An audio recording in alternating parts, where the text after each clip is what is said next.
저번에 MPL을 들으시긴 했는데 그때가 이제 대구에서 모임이다 보니까 좀 서울 이 근교 쪽에 계신 분들이 많이 못 내려오셔가지고 그때 좀 요청도 해주시고 그래서 다시 하면서 그때 부족한 부분들 좀 더 보강을 하고 그렇게 해서 다시 이거를 만들었습니다.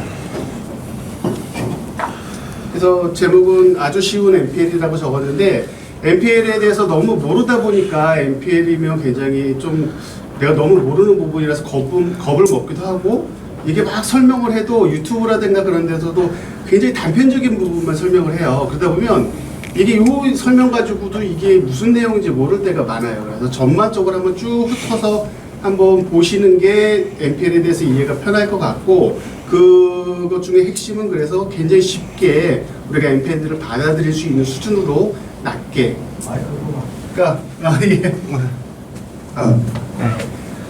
잘 들리네요. 그래서 조금 쉬운 거 위주로 그렇게 보기 편하게 하는 걸로 핵심을 두고 만들었습니다. 이제 MPL이라는 걸 많이 들어보셨겠지만 이게 영어로 그냥 그 플레임을 보면 non-performing loan이라고 실행되지 않은 그 이제 근저당 그런 대출에 대한 문제가 발생이 된 거가 그냥 MPL이라는 거예요. 그러니까 우리가 실제 대출을 은행에서 받고 정상적으로 그냥 이자 납입을 하시는 분들도 있지만 이제 납입이 안 되면 이제 은행에서도 전화가 오고 그게 이제 경매로 나오는 거잖아요. 그러니까 우리가 다루는 경매 물건은 다 NPL인 거예요. 그러니까 그냥 다 부실화된 채권이에요. 여기서 그래서 우리가 생각을 할 게 NPL 이게 이 물건이 NPL입니까? 뭐 그런 개념보다는 우리가 이 보는 것들은 다 NPL이기 때문에 이 물건 NPL을 우리가 살 수 있느냐, 어떤 방법으로 살 거냐 그런 게 궁금한 거지 어떻게 보면 이게 MPL입니까? 물어보기에는 조금 그 단어 설정이 좀 잘못됐다 보시면 될 것 같고요. 그래서 우리가 이제 대출을 받게 되면 정상적으로 납입하시는 분들은 이제 이상이 없는데 은행에서 한 2, 3개월 넘어가게 되면 전화도 오고 그렇게 되거든요.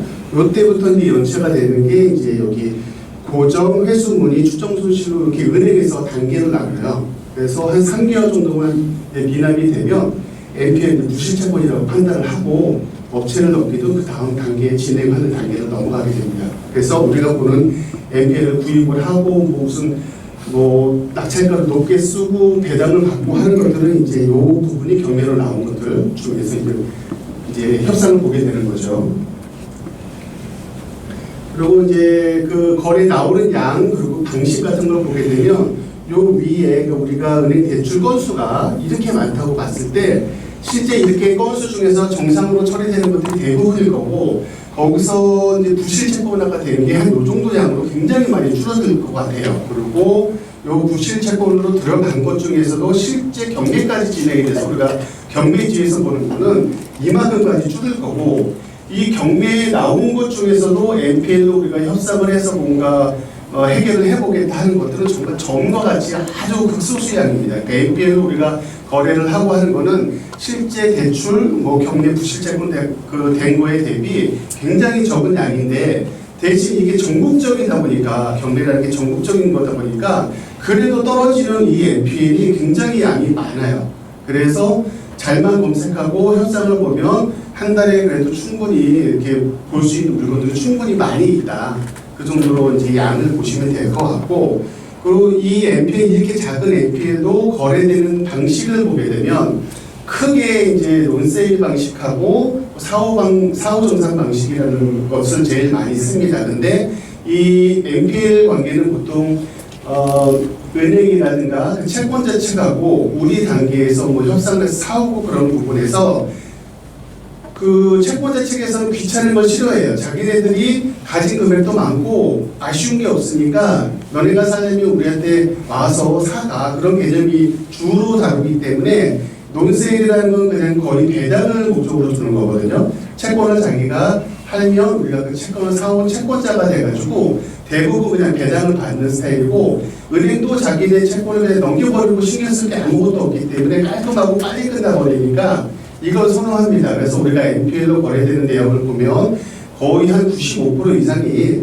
논세일 방식이라고 보시면 돼요. 그래서 우리가 NPL로 거래되고 그런 NPL 방법들을 설명하는 거 보면 방식은 여러 가지로 몇 가지로 설명을 드리지만 거의 대부분 그냥 논세일이라고 보시면 돼요. 그러니까 배당을 목적으로, 그러니까 채권을 나랑 채권자를 변경을 해서 내가 배당받는 방식으로 끝내버리려고 하는 게 그냥 거의 대부분이라고 판단하시면 되고, 그거 말고는 이제 사후 정산 방식이라고 입찰 참가 이행 조건부로 해서 채권을 계약을 하게 되는데, 이 부분이 개인들이 좀 할 수 있는 부분이 이 사후 정산 방식이기 때문에 논셀보다는 사후 정산 방식으로 개인들이 이제 그 채권을 사와서 수익을 내는 방식으로 가고 있습니다.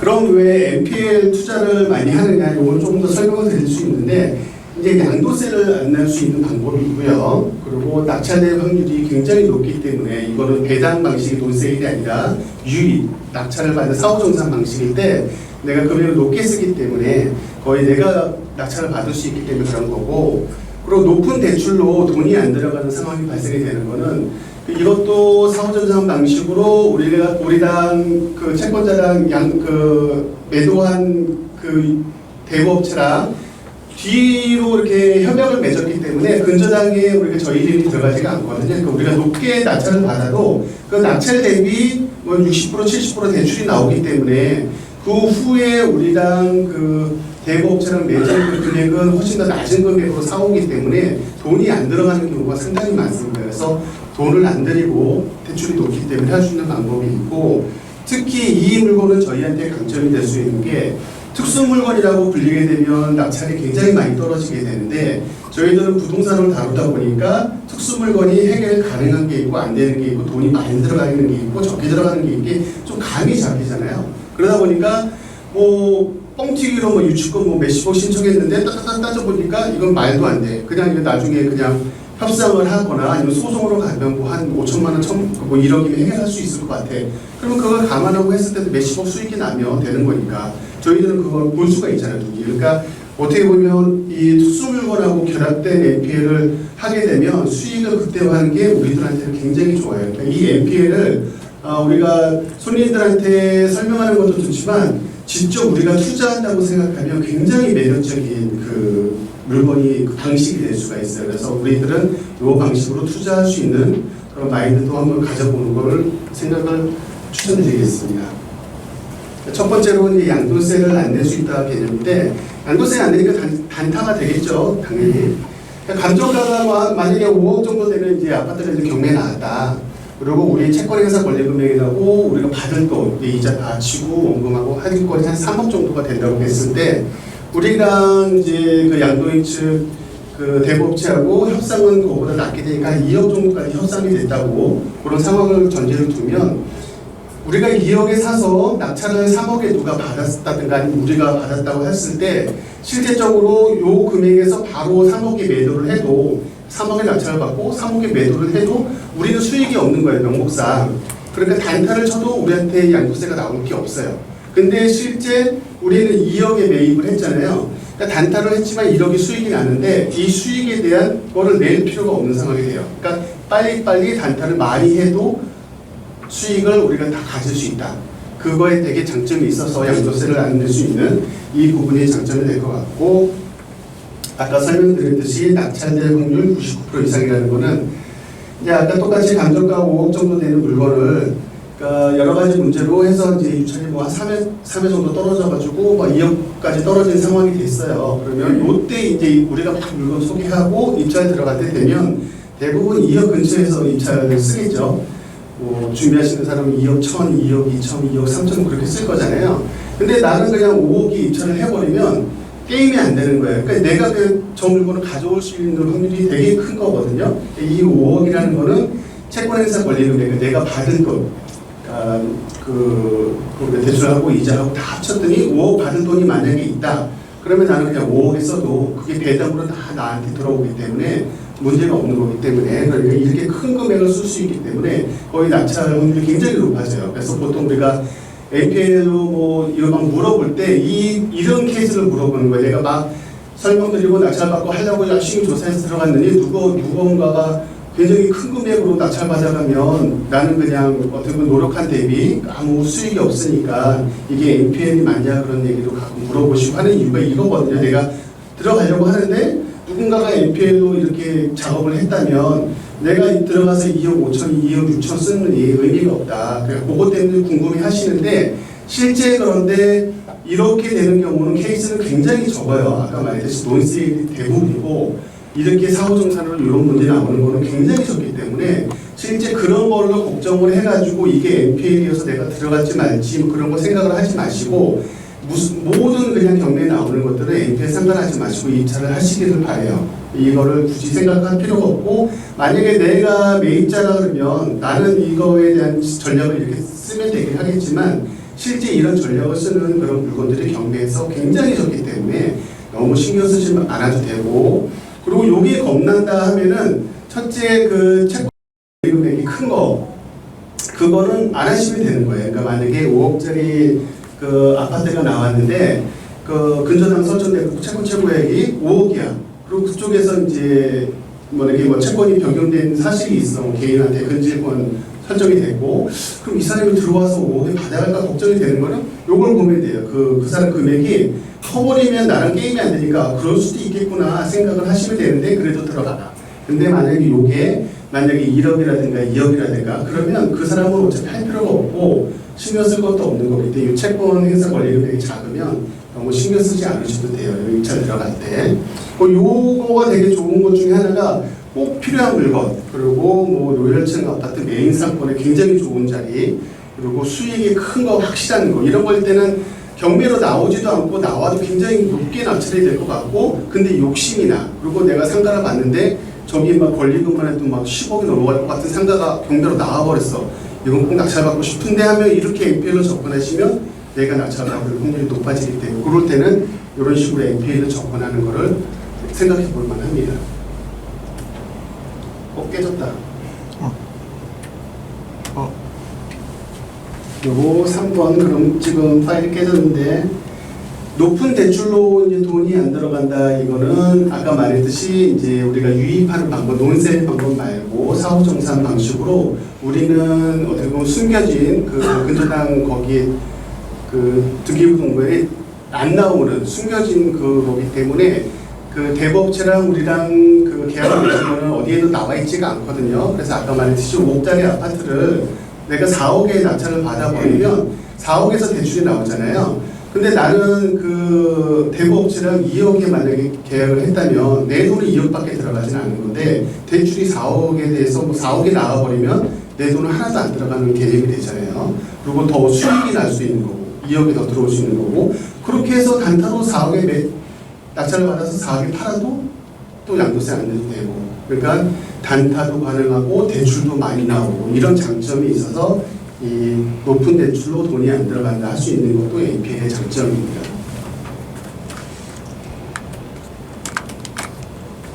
그리고 아까 설명드렸듯이 특수 물건일수록 수익이 크다. 똑같이 이제 감정가 5억짜리 아파트가 나왔는데 뭐가 많아요. 그러니까 뭐 설정된 게 되게 많아. 그럼 다 아시겠지만 되게 많이 떨어지잖아요. 뭐 너무 많아. 그래서 막 유치권 신고된 게 막 5억짜리 아파트인데 막 4억이 신고돼 있고 가장 임차인 1억인 것 같이 뭐 신고돼 있는데 여기 있고 막 그런 식으로 있는 거예요. 그럼 계속 떨어지다 보면 뭐 3천만 원까지 만약에 간다는 전제로. 근데 실제 이런 경우들이 생기니까 3천만 원까지 갔어요. 근데 우리가 받은 이 문제 그냥 협상만 잘하면 될 것 같아요. 2천만 원 가지고 그냥 저 유치권자 회유해갖고 한 1천만 원 주고 그렇게 하면 될 것 같은 거예요. 그러면 이 2천만 원만 가지고 해결하고 3천만 원 낙찰받아서 그럼 5천만 원 정도밖에 들어간 돈이 없어도 내 돈은 4억, 4.5억에 매도를 해도 되니까 우리가 감정가 5억짜리를 이렇게 하면 되니까 그러면 실제적으로 수익이 꽤 큰 수익이 날 수 있기 때문에 이 특수물건하고 NPL이 결합이 되면 수익이 굉장히 커져요. 근데 우리는 특수물건을 잘 안다. 그리고 특수물건에서 문제되는 여러 가지 그런 것들은 대표님이 굉장히 잘 가르쳐준다. 그러니까 굉장히 좋은 우리는 위치에 있는 상황인 거예요. 이 접목을 시켜서 해결하기에. 그래서 이 부분을 완전히 가짜에서 돈을 아예 안 지불한다는 개념보다는 이 금액이 굉장히 싸게 협상을 할 수 있다고 생각을 하면 마음이 편해질 거예요. 유치권 신고된 거 그래 인정할게 대신 내가 한 1,000만 원, 2,000만 원 해결하겠다. 그렇게 해서 해결해버리면 되니까. 그러니까 이 부분만 해결 잘하면 나머지는 다 수익이다. 그렇게 생각할 수 있으시면 될 것 같고요. 그럼 이렇게 좋은 NPL들은 은행들은 왜 매각을 하느냐 이거는 이제 좀 책에 많이 설명되어 있고 있는데 그러니까 은행들은 자기들의 그 건전성이라든가 아니면 그 국제은행 비율이라든가 그리고 대출 대비 자본금이 있어야 되는 비율들 그런 것들이 기본적으로 어느 퍼센티지를 갖고 있어요. 그러니까 내가 만약에 은행인데 10억 갖고 은행이 운영이 된다면 만약에 대출을 계속 해줬는데 한 9억 정도가 대출이 나갔는데 거기서 이렇게 자꾸 들어오고 이자도 들어오고 해야 되는데 다 부실화됐어. 그래서 막 9억이 다 부실화되고 내 자본금은 하나도 없고 막 1억밖에 안 남은 상황이면 은행 금융감독을 해서 무슨 제재가 나오거나 평가가 안 좋을 거잖아요. 그러니까 그 규율을 맞추기 위해서 은행들은 할 수 없이 자기네들 그 맞춰야 되는 그런 것들이 있거든요. 그런 것들을 하다 보면 뭐 은행 돈 되면 거기에 또 비율 그리고 부실채권이 되면 이자가 돌지가 않기 때문에 또 묶여 있게 되고 또 경매라든가 추심을 하게 되면 거기에 또 담당 그 직원들이 또 왔다 갔다 하고 시간도 들고 오래 걸리고 이런 부분들을 많은 걸 생각했을 때 우리 개인 개념이 아니라 우리 개인 개념에서 뭐냐 한 건에서 1억을 벌면 오 되게 좋다 생각하지만 은행은 대출하는 업무가 주기 때문에 뭐 1억 2억 가지고 하는 게 아니라 몇 천억 가지고 막 그렇게 되는 거잖아요.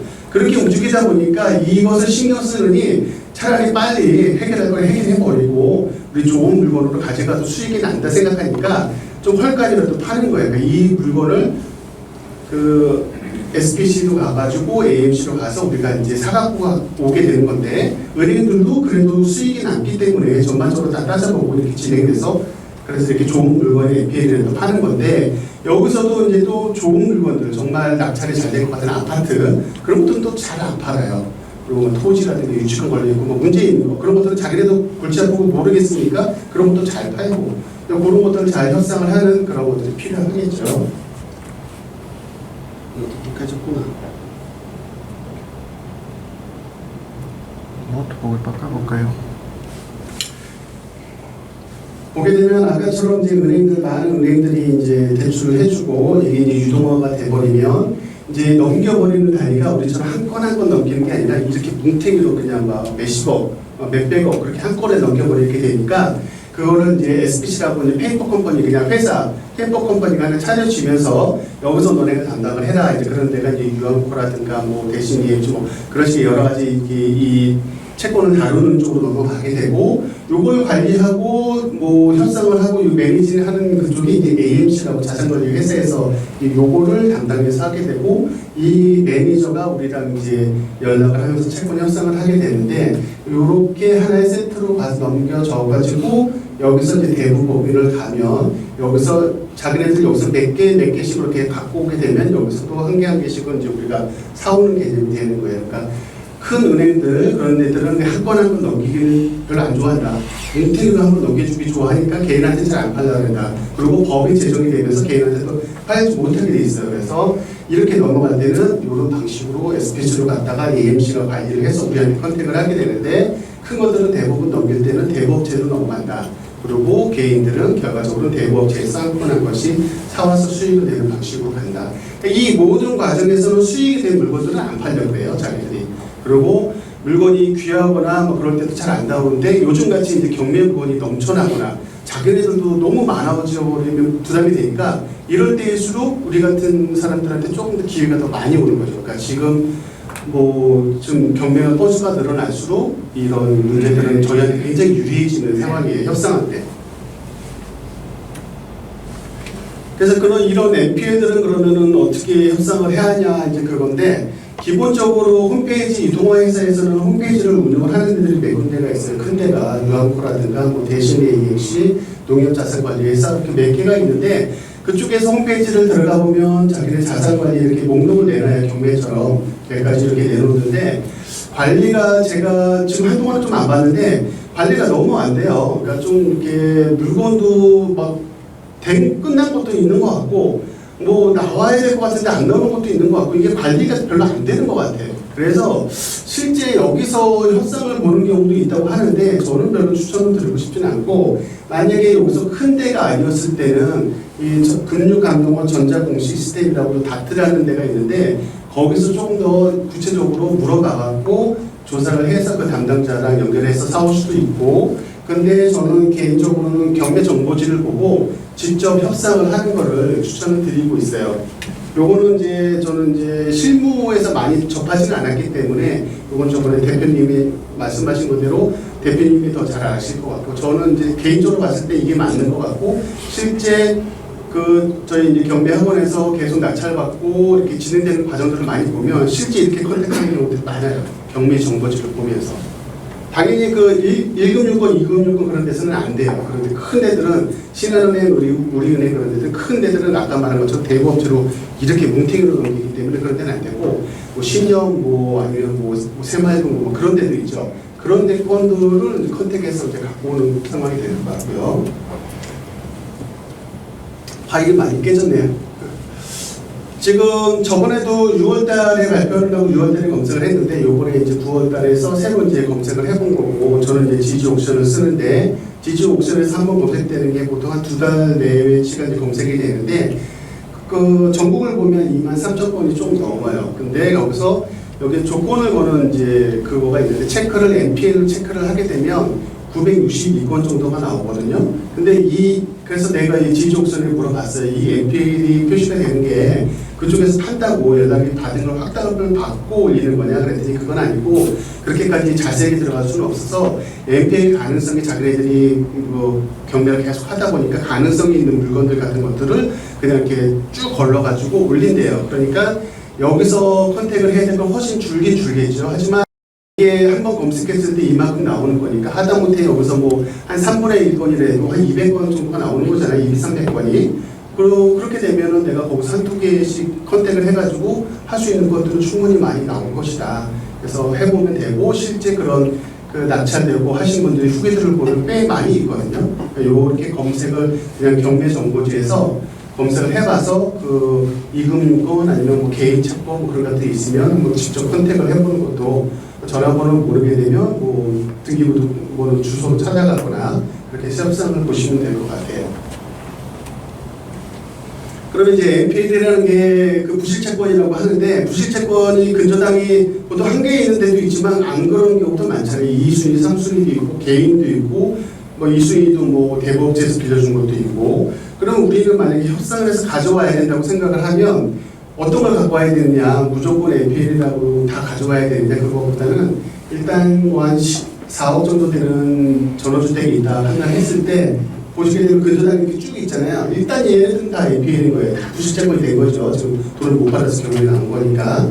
근데 1순위는 2억 5천까지 정도니까 뭐 실제 원금은 한 2억이라고 보면 지금 4억 정도 시세가 나간다고 하면, 그래도 얘는 그래도 안정권에 든다고 보면 얘는 협상에서 가져올 만할 수 있는 그 정도의 이제 위치인데, 이 아래쪽에 있는 것들은 협상을 하면 안 돼. NPL이라는 건 아까 말했듯이 내가 그 채권을 사오거나 여러 가지 방식을 해야 되는데, 사와서 내가 채권자가 됐는데 만약에 낙찰 금액이 너무 적어져 버리면 그냥 다 내 손에 들어가거든요. 그러니까 내가 수익을 볼 수 있는지 그거를 보고 들어가야 되는데, 그럴 때 이런 가격적인 부동산 가격적이면, 그리고 배당이 어느 정도 이루어졌을 때 내가 어느 정도까지는 100% 완전하겠다, 그걸 판단하고 들어가셔야 되고, 특히 이런 식으로 1순위가 이제 세분화된 건데, 이 개인 근저당은 특히나 위험해요. 개인 근저당은 저게 좀 허위일 수도 있고, 그러니까 이게 만약에 나한테 4억이라든가 뭐 그거가 있다고 하지만 뭐 이자율이라든가 아니면 이게 그 위에 뭐 여러 가지 뭐 채권을 더 변제를 했다든가 여러 가지 변수가 있는 것들에 대한 개인들은 잘 모를 수가 있어서, 개인 근저당을 사오면은 더 꼼꼼히 봐야 되는 상황이 많아요. 그래서 개인 근저당은 웬만하면 좀 협상을 안 하는 게 좋고, 특히 기준을 봤을 때 확실한 것만 사온다 개념으로 가야지, 이 순위들 이 정도면 좀 괜찮겠다 그러면 잘못되면 뭐 한 번 떨어지는데 내 그 금액이 다 그냥 마이너스 되는 거니까, 요 협상할 수 있는 거와 안 할 수 있는 거를 구분을 하셔야 돼요.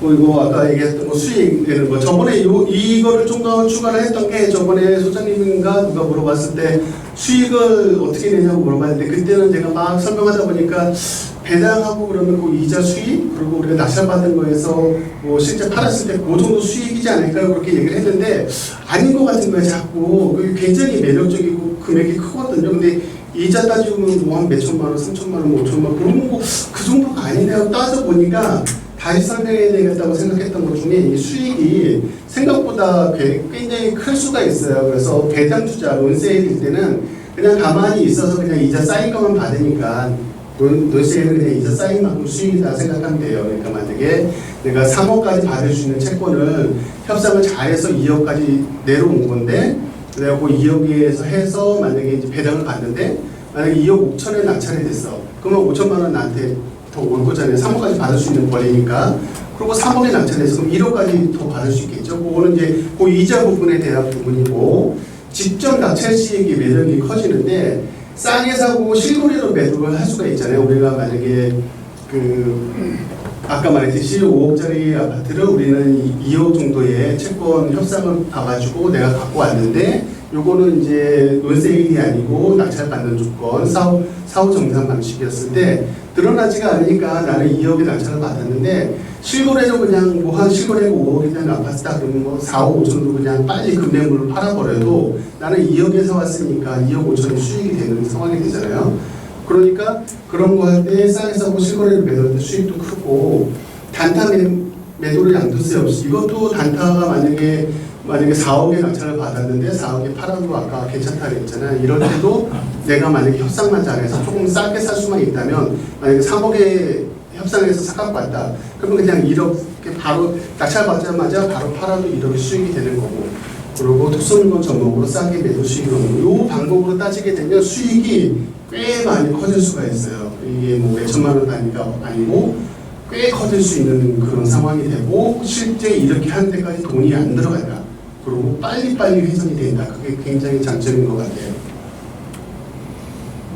아이고 큰일 났네. 깨진 게 많은데 아니 컴퓨터가 문제입니까 혹시? 아니 내가 이게 파일을 저쪽으로 다시 한번 다른 그럴까봐 2개를 갖고 왔는데 컴퓨터를 바꿔볼까요 혹시? 이걸 한번 꽂아볼게요.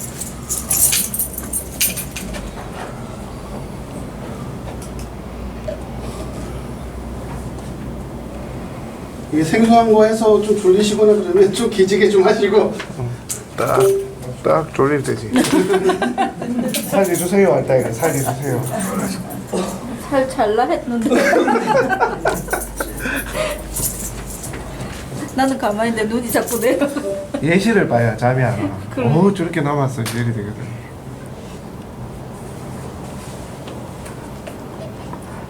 됐다 저거는. 얘는 될 것 같다.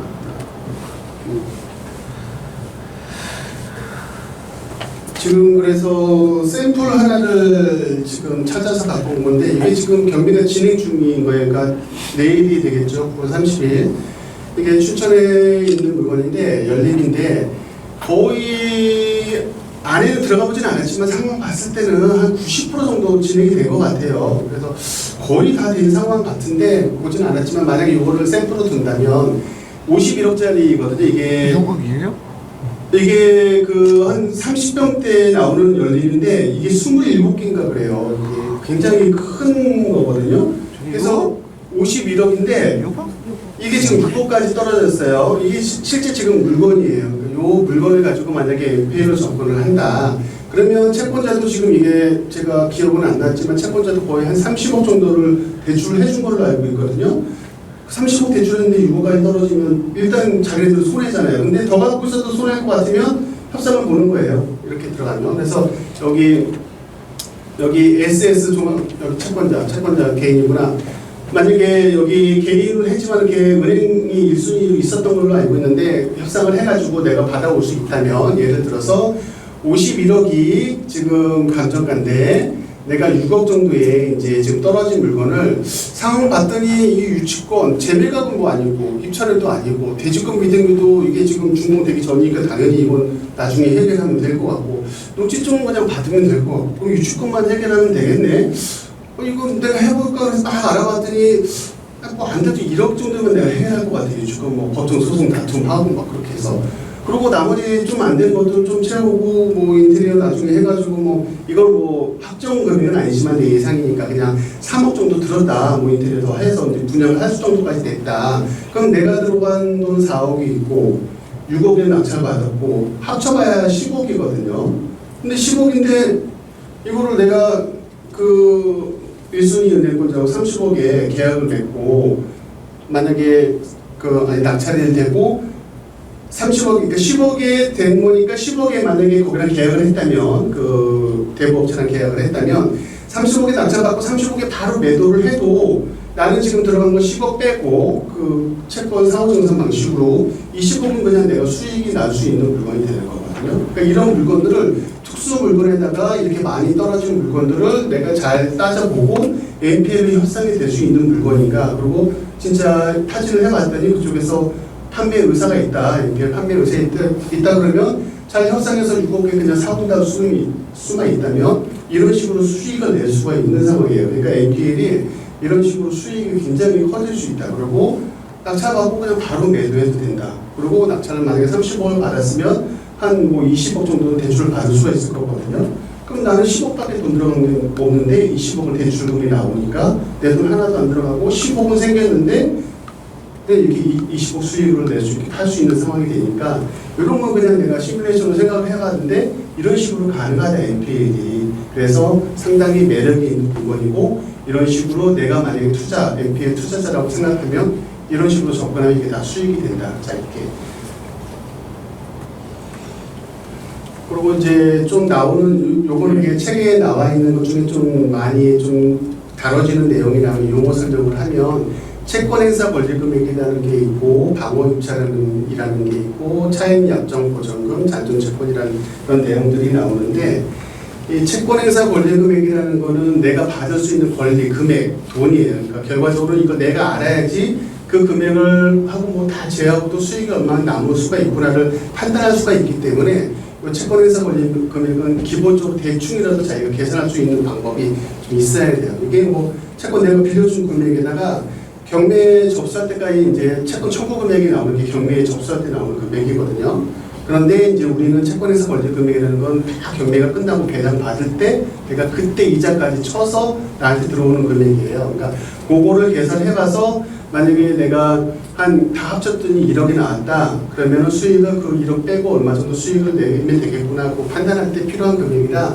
채권 행사 금액이 이런 게 있다. 그리고 AM하고 협상할 때도 이런 것들을 물어보는 게 좋거든요. 뭐 채권 원금이 얼마인지, 이자율은 얼마인지, 뭐 따질 때도 좀 필요한 그 용어라고 보시면 될 것 같고, 요 방어 입찰이라는 거는 논세일에서 되는 거고 사후정산에서 되는 건 아니고, 이 말만 따라 방어 입찰, 그러니까 내가 내 산 금액보다 더 떨어지면은 그냥 놔두면 나는 그냥 배당받으면 손해가 돼버리는 거거든요. 그러니까 내가 산 금액보다 떨어지지 않는 거를 목표로 모든 방법을 써야 되는 상황이 발생이 돼요.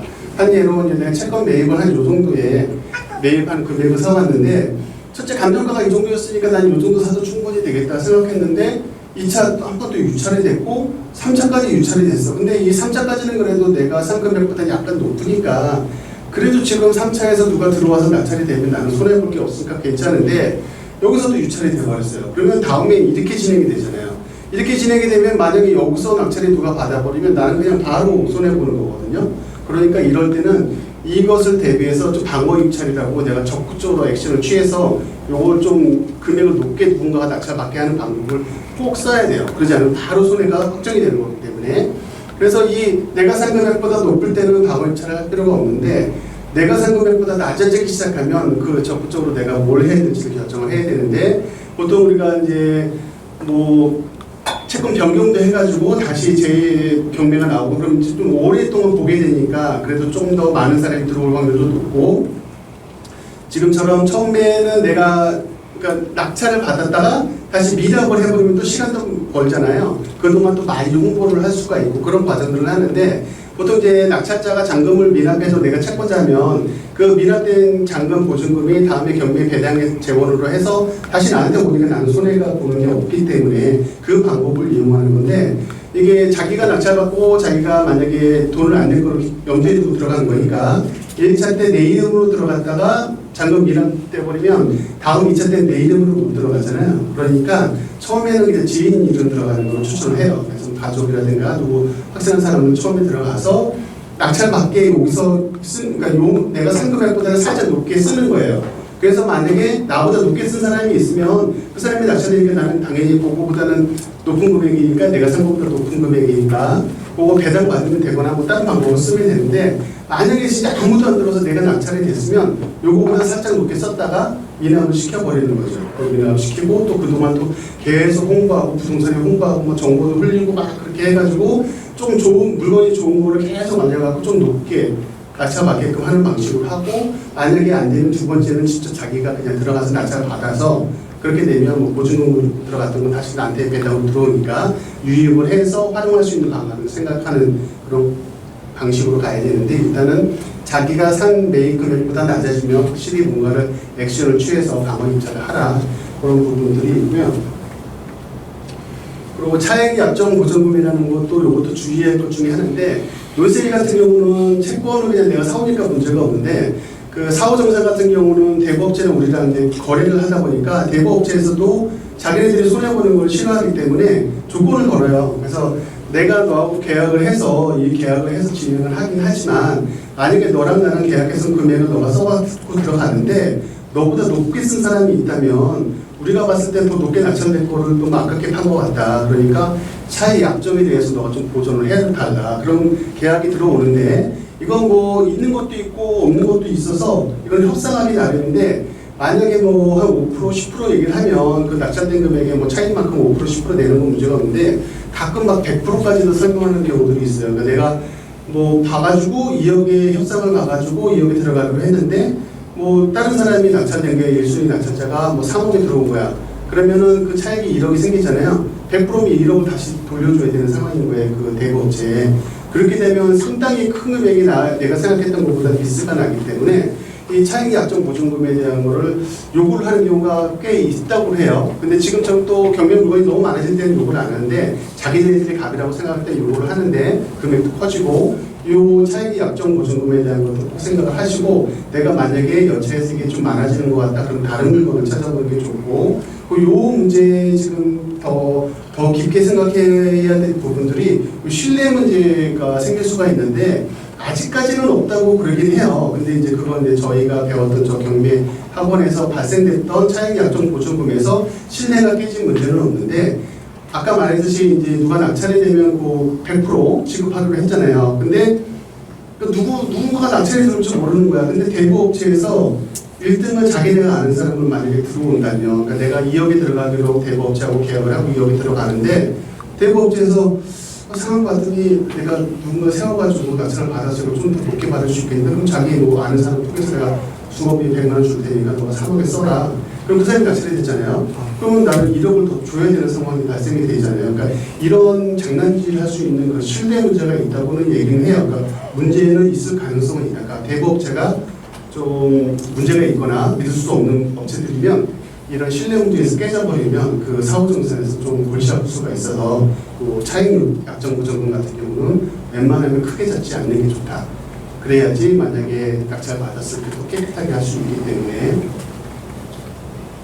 그리고 잔존채권은 이거는 뭐 만약에 우리가 받은 돈이 채권에서 벌린 금액이 뭐 3억짜리 근저당을 사온 건데 뭐 2억 그러니까 2억 정도밖에 배당을 못 받았어요. 그럼 아깝잖아요. 나는 3억까지 받을 수 있는 그런 채권자인데 그럴 때 이렇게 논시에서 부기미 환부 신청서를 제출해서 나중에 그 1억 못 받은 돈에 대해서도 추심을 해서 받을 수는 있는데 요거는 거의 좀 이론적인 거고 받을 수 있는 권한이 있대요. 그래서 나중에 그 채무자가 재산이 뭐 수익이 생기든가 뭐 나중에 뭐 재산이 생기든가 그럼 그걸 다시 강제 변경시켜가지고 내가 받을 수 있는 권리는 돼요. 그런데 보통 대부업체랑 계약을 맺을 때 채권 양도 연수 계약을 맺을 때 요거는 안 하기로 한다 그런 협상들이 많이 있다 그러더라고요. 그래서 나중에 이런 걸 안 하는 쪽으로 깔끔하게 계약을 많이 한다고 하는데 요거는 뭐 그렇게 큰 의미는 없는 것 같긴 해요.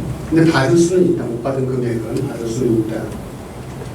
아까 봤듯이 이제 거래 비율, 매입 유형을 보게 되면 지금 여기는 90%라고 되어 있는데 제가 이제 배운 교재에서는 거의 97%라 그러니까 거의 그냥 논센이라고 보시면 돼. UPL로 거래되는 여러 가지들이 우리가 간간히 유튜브에서 보고 얘기되는 것들은 정말 간간히 나오는 걸 갖고 얘기를 하다 보니까 이게 이런 경우도 있고 저런 경우도 있고 되게 많은 것처럼 보이지만 대부분의 낙찰 유입을 하는 경우는 많지는 않고 그냥 단 논세일로 깔끔하게 빨리 배당받고 끝나버리고 왜냐하면 그러면은 뭐 할 것도 없이 그냥 기다리면 돈 주니까 그리고 또 하고 또 돈 주니까 또 하고 그래도 수익이 나니까 그게 깔끔하니까 그걸 많이 하는 거예요. 논세일이 제일 많고 사후 정산은 뭐 조금 한 요 정도 퍼센트. 그러니까 NPL 거래되는 비율 보면 논세일하고 사후 정산만 알아도 거의 그냥 다 안다 생각하시면 되고 요 옆쪽으로는 뭐 채무 인수인계 방식이라든가 아니면 이런 물건들의 장점들을 혼합을 해가지고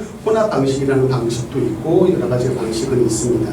논세일은 채권 근저당을 갖고 오기 때문에 근저당권자로 해서 그냥 그 차에 배당 이익 수익만 이자만 보면 되는 거고 사후 정산은 거의 그 이자 수익보다는 직접 낙찰을 받기 위한 그런 접근 방식으로 보시면 되고 개인은 이 사후 정산 방식을 많이 쓰기 때문에 개인들은 요 낙찰에 대한 부분, 낙찰 받고 팔고 그런 수익에 대한 부분으로 접근을 한다 보시면 되고요.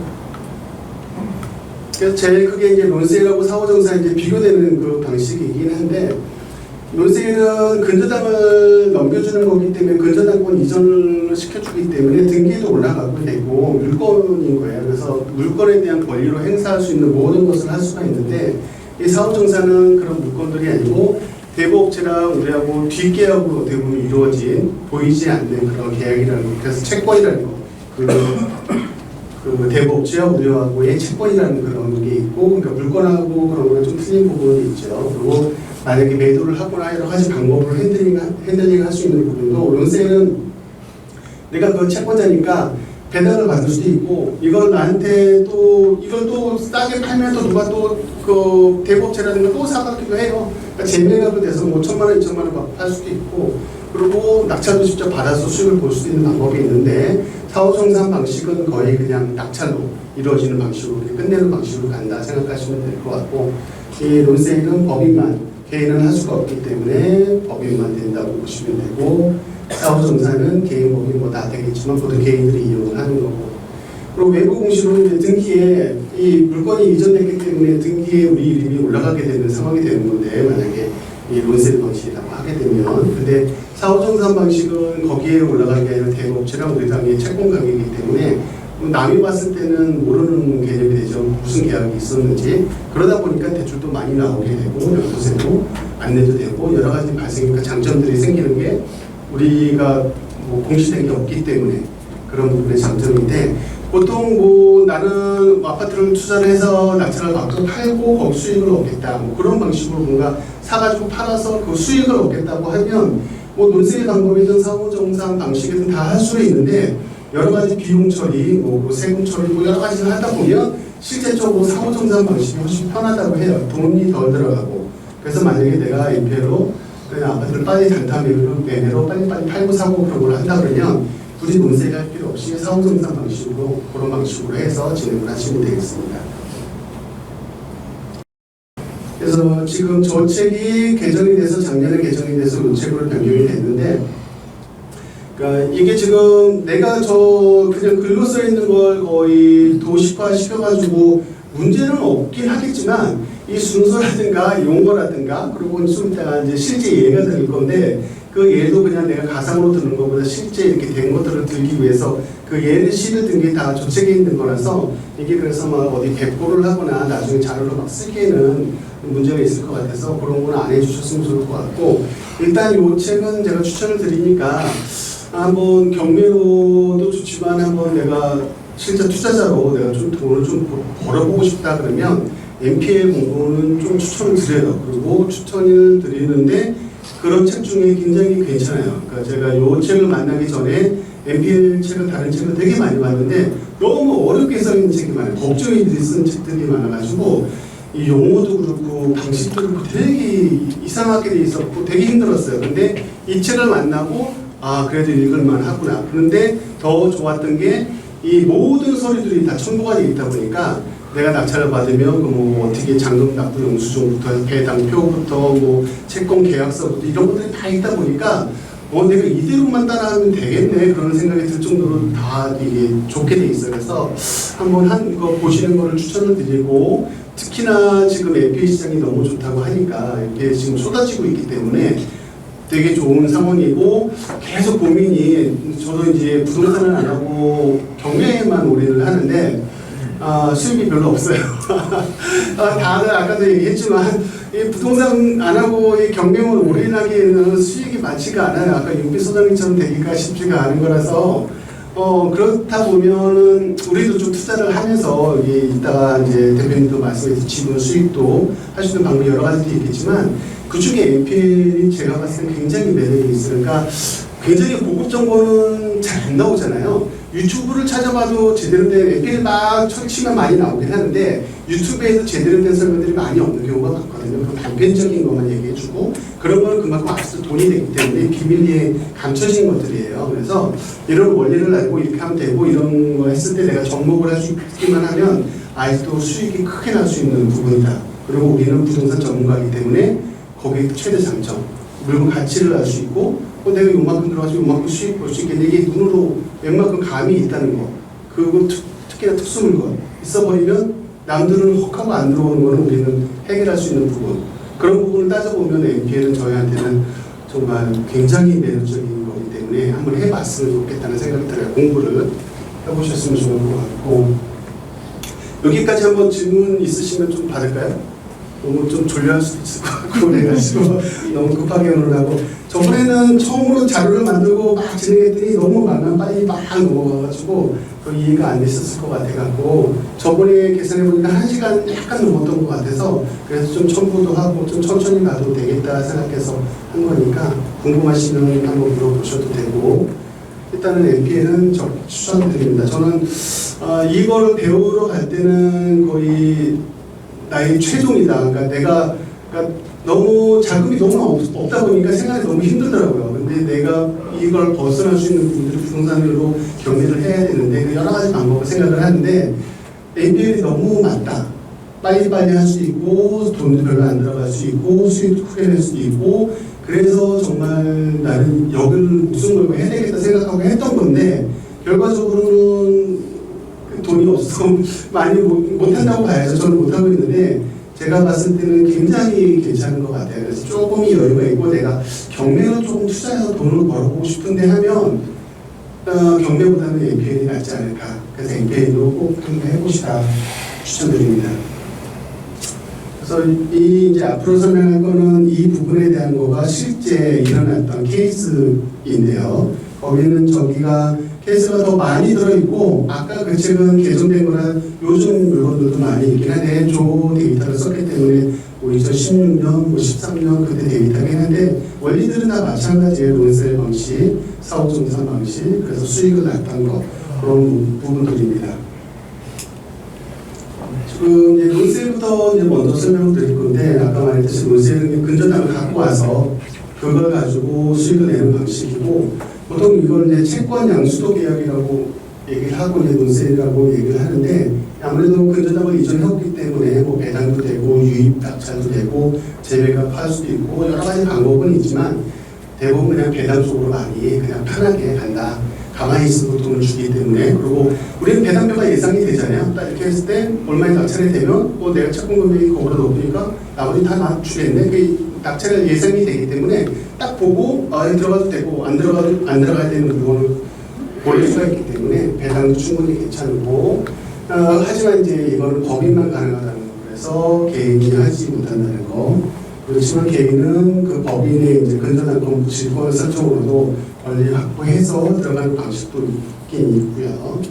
그리고 매각 방식, 재매각, 배당, 유입 등 여러 가지 방법으로 실현할 수 있다는 게 문세의 장점이고 여기서 이제 배당이다 보니까 이제 배당을 높게 받을 수 있는 게 다 내 수익이 되는 거라 그거에 이제 팁이 있는데요. 아무래도 채권 채권액이 높으면 좋아요. 그러니까 내가 받을 수 있는 채권 채권액이 금액이 일단 높아야지 거기서 쌓이는 이자도 높잖아요. 그죠? 그렇고 그 남은 채무액이라든가 그 지금 현재에서 내가 지급할 그런 채무들이 낮아지면 이만큼까지 내가 늘려도 채권 채무액까지는 나한테 보장된 거기 때문에 이 이자를 계속 쌓을 수 있는 것만큼 할 수가 있거든요. 그거에 제일 많이 하는 것 중에가 이제 변경, 취하까지는 아니고 변경, 연기 뭐 그런 것들, 시간을 끄는 거. 시간은 끌지만 이자는 계속 올라가는 거거든요. 그래서 만약에 이런 물건을 금액이 큰 거를 내가 이거를 이자 수익을 봐야지 그러면은 싼 거를 노려보고 그러니까 남아있는 금액에 저렴한 거를 노려보고 들어가가지고 이렇게 계속 미루고 하는 거예요. 여러 가지 방식으로 할 수 있는 것만큼 최대한 해서만 한 9개월, 10개월 밀어버리면 이 쌓인 금액이 막 5천만 원, 7천만 원 될 수 있거든요. 매도짜리 채권 금액이면 그거를 내가 이자를 받는 거기 때문에 어떻게 보면 그런 배당 목적으로 접근을 했을 때는 이 연계하는 방식을 계속 노려봐야 된다. 보통은 그냥 경매가 진행이 되고 낙찰을 받고 여러 가지 다 하다 보면 보통 6개월, 매입해서 6개월 정도면 보통 이제 마무리가 되기 때문에 이 정도를 기준으로 쓰는데 좀 더 연기를 하거나 변경을 시켜서 9개월, 10개월 하면 그게 다 될 거다. 그런 개념으로 보시면 되고요. 이것도 어떻게 보면 예외가 될 수가 있는 건데 만약에 2024년에 감정가 이제 5억짜리 아파트라고 봤을 때 만약에 지금 2011년에 이제 근저당이 설정이 되어 있는데 그때 4억 정도가 돼 있다고 하면 채권 시행비율이 꽤 높은 거죠. 지금 5억 아파트지만 내가 4억까지는 받을 수 있는 금액 상태가 된 거니까. 근데 2011년에서 2024년까지 시간이 있다 보니까 뭐 채무자가 되게 돈을 잘 갚고 막 그래가지고 이게 돈이 많이 내려갔어요. 근데 3억까지 지금 내가 지금 채권 원금이 남아있다고 하게 되면 일단 이게 낮으니까 여기서 이제 협상을 하면 될 것 같고 그래서 여기 3억에서 협상을 해서 사와서 4억까지 가는 동안 시간을 계속 끌어서 내가 그 이자를 취하면 되기 때문에 그렇게 이자를 계속 쌓이게 만드는 걸 어떻게 보면 팁이 될 수가 있고 이렇게 배당을 받을 때 하지 말아야 될 그런 물건들은 채권 채무액이 거의 차있다면 안 돼요. 그러니까 우리가 받을 수 있는 권리가 채권 채무액이잖아요. 근데 우리가 뭐 근저당이 3억 그렇게 채권 채무액이 돼 있어갖고 하는데 뭔가 이유로 해가지고 지금 거의 한 2억 7천, 2억 8천 되는 상황이에요. 지금 상황이. 그러면 그걸 채권을 사가지고 낙찰을 받고 연기시키고 해봤자 나한테 떨어지는 돈이 없으니까 이런 식으로 채권 채무액이 많이 차 있으면 그 물건은 매력이 없다. 내가 가질 매력이 없다. 그리고 채권액이 너무 작아도 문제예요. 만약에 아파트가 3, 4억 되는 뭐 그런 채권 금액이 있으면 이자 쌓이는 걸 노려서 살 텐데 1,000만 원, 2천만 원짜리 그런 채권을 사와봤자 이자 쌓이지가 않잖아요. 쌓여봤자 뭐 10만 원, 20만 원 쌓여봤자 그럼 문제가 별로 안 되니까. 그래서 너무 채권액이 작아도 이런 걸 할 건 아니고 그리고 이게 어떤 사건으로 인해서 이게 굉장히 연기가 될 게 보여요. 그렇게 되면 내가 만약에 연기가 될 게 한 10개월 뭐 1년 정도는 연기가 될 것 같다. 근데 내가 채권 채무액은 많고 지금 기간이 충분히 있어서 이자를 많이 쌓일 수 있다는 장점인데 내 금액은 거의 다 차가지고 이제 나 쌓여도 돈을 못 받는 상황이 돼버렸는데 이게 막 개인회생 들어가고 막 그렇게 특히 코로나 때 이게 문제였어요. 코로나 때 내가 원하지 않는데 막 다 경매 스톱되고 막 그랬었잖아요. 그래가지고 이렇게 근저당해서 NPL 받은 사람들 굉장히 난감했던 거죠. 나는 지금 받을 돈은 끝나버렸는데 이자는 내가 받아서 질권 이자는 계속 나오니까 굉장히 문제인데 그런 식으로 연장이 많이 되고 막 그랬을 때 내가 채권 채무액이 차버리면 더 쌓일 이자가 없기 때문에 이런 물건을 하시면 안 돼요. 그리고 이런 물건 돈을 많이 이제 쌓이게 할 수 있는 물건들 그런 물건들 위주로 보시면 되고 이거는 이제 예시고 이제 이것도 상가인데 감정가가 이제 4억 4천 정도 되는 건데 이게 이제 채권 채무액이 4억 8천 그러니까 우리가 이 정도까지 받을 수 있는 권리가 있는 거죠. 근데 뭐 채권에서 권리금액까지 이제 그 배당 받을 것까지 계산해 보면 한 4억 정도 그 정도 우리가 받을 수 있는 돈이었어요. 그래서 이거를 한번 떨어졌을 때 이제 월세 매입으로 2억 8천 정도까지 그 협상을 해서 사갖고 왔고 여기에 대한 대출을 해서 2억 2천 정도까지 대출이 나왔기 때문에 보통 한 6천만 원 정도 돈이 들어갔다고 봐야겠죠. 근데 이제 다른 사람이 이제 3억 3천 정도에 낙찰이 됐기 때문에 우리는 3억 8천까지 받을 수 있는 권리가 있기 때문에 이 금액이 다 배당제로 쓰여서 우리한테 이만큼 투자가 됐는데 여기서 문세를 매입해서 배당을 받을 때까지 한 6개월 정도가 걸렸는데 내 돈 한 5,600 정도 들어가고 이거 말고 더 플러스로 한 5천만 원 정도가 더 이 사이가 이자가 늘어난 거죠. 이게 수익이 된다. 그래서 6개월 만에 뭐 한 200%로 수익을 내는 그리고 내 돈 들어가는 거 없이 그렇게 할 수가 있는 거기 때문에 이런 방식으로 한번 예가 있었고 이것도 똑같이 배당으로 이제 끝나버렸던 그것도 아파트인데 감정가 1억 9천 정도 되는 그런 거였었고, 채권 최고액은 1억 6천까지 우리가 받을 수 있는 금액이었고, 채권 행사 권리 금액 배당까지 보니까 한 1억 5천까지는 우리가 받을 수 있다. 그런데 지금 떨어져 있는 상태에서 론세일로 우리는 1억 3천만 원 정도의 협상을 갖고 1억 3천에서 근질권 대출을 1억 1천 정도 나왔기 때문에 우리 돈은 2천만 원 정도만 들어간 상태에서 다른 사람이 이제 낙찰받고 배당 받았을 때 우리한테 들어온 돈이 1억 5천 정도. 그러니까 우리는 2천만 원 들어갔지만 여기서 지금 더 2천만 원 정도가 그냥 수익이 됐기 때문에 100% 정도 수익이 바로 몇 개월 사이에 이루어진 거. 요거는 이제 배당으로 받기 때문에 이자 수익을 받으니까 이렇게 되는 거고 빨리빨리 돼야 되는 상황이었고 그리고 금액이 자본이 되는데 이렇게 하는 방식 똑같이 방식으로도 수익 크게 나는 케이스들이 있으니까 요거는 계산해 보면 감정가 채권 최고의 권리금액 그리고 우리가 얼마에 살 수 있는지 낙찰되는 거 대충 예상할 수 있고 그러니까 웬만큼 우리가 알 수 있는 컨트롤 내에 있기 때문에 계산을 해볼 수가 있어서 내가 쫙 계산을 해보니까 이거는 내가 한 2천만 원만 투자하면 그럼 5천만 원 수익이 되겠네 3천만 원 수익이 되겠네 그걸 대충 감을 잡을 수 있기 때문에 이렇게 배당으로 할 수 있는 부분들도 할 수가 있고요.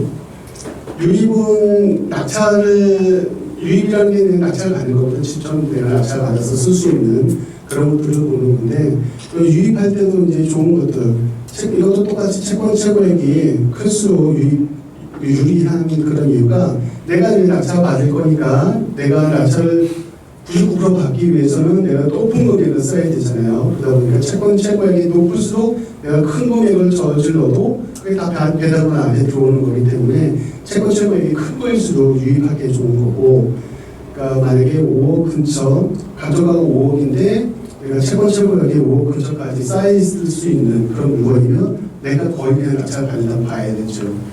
그리고 특수 물건 같은 경우도 많이 유찰이 되고 가격이 많이 더 떨어졌을수록 나는 그거보다 더 높은 금액을 쓰고 들어가면 다른 사람들은 막 1억이었을 때 나는 뭐 5억, 7억 쓸 수가 있는 거니까 그럴 때도 훨씬 더 좋은 거고 물건이 꼭 좋아 낙찰받고 싶을 때 이것도 굉장히 큰 매력인 거예요. 그러니까 정말 안 나오는 귀한 거 그러니까 뭐 공장이든 아니면 뭐 상권이 정말 좋은 거 권리금이 센데 뭐 노현층 아파트 물건이 안 나오는 것들은 그냥 시세대로 사도 이게 행운인데 이거보다 그냥 이런 게 경매에 나와버리면 난 저거 꼭 갖고 싶다 그러는 논쟁도 많이 되니까 유입으로 접근하면 굉장히 내가 낙찰받을 확률이 크니까 또 굉장히 매력이라고 볼 수 있죠.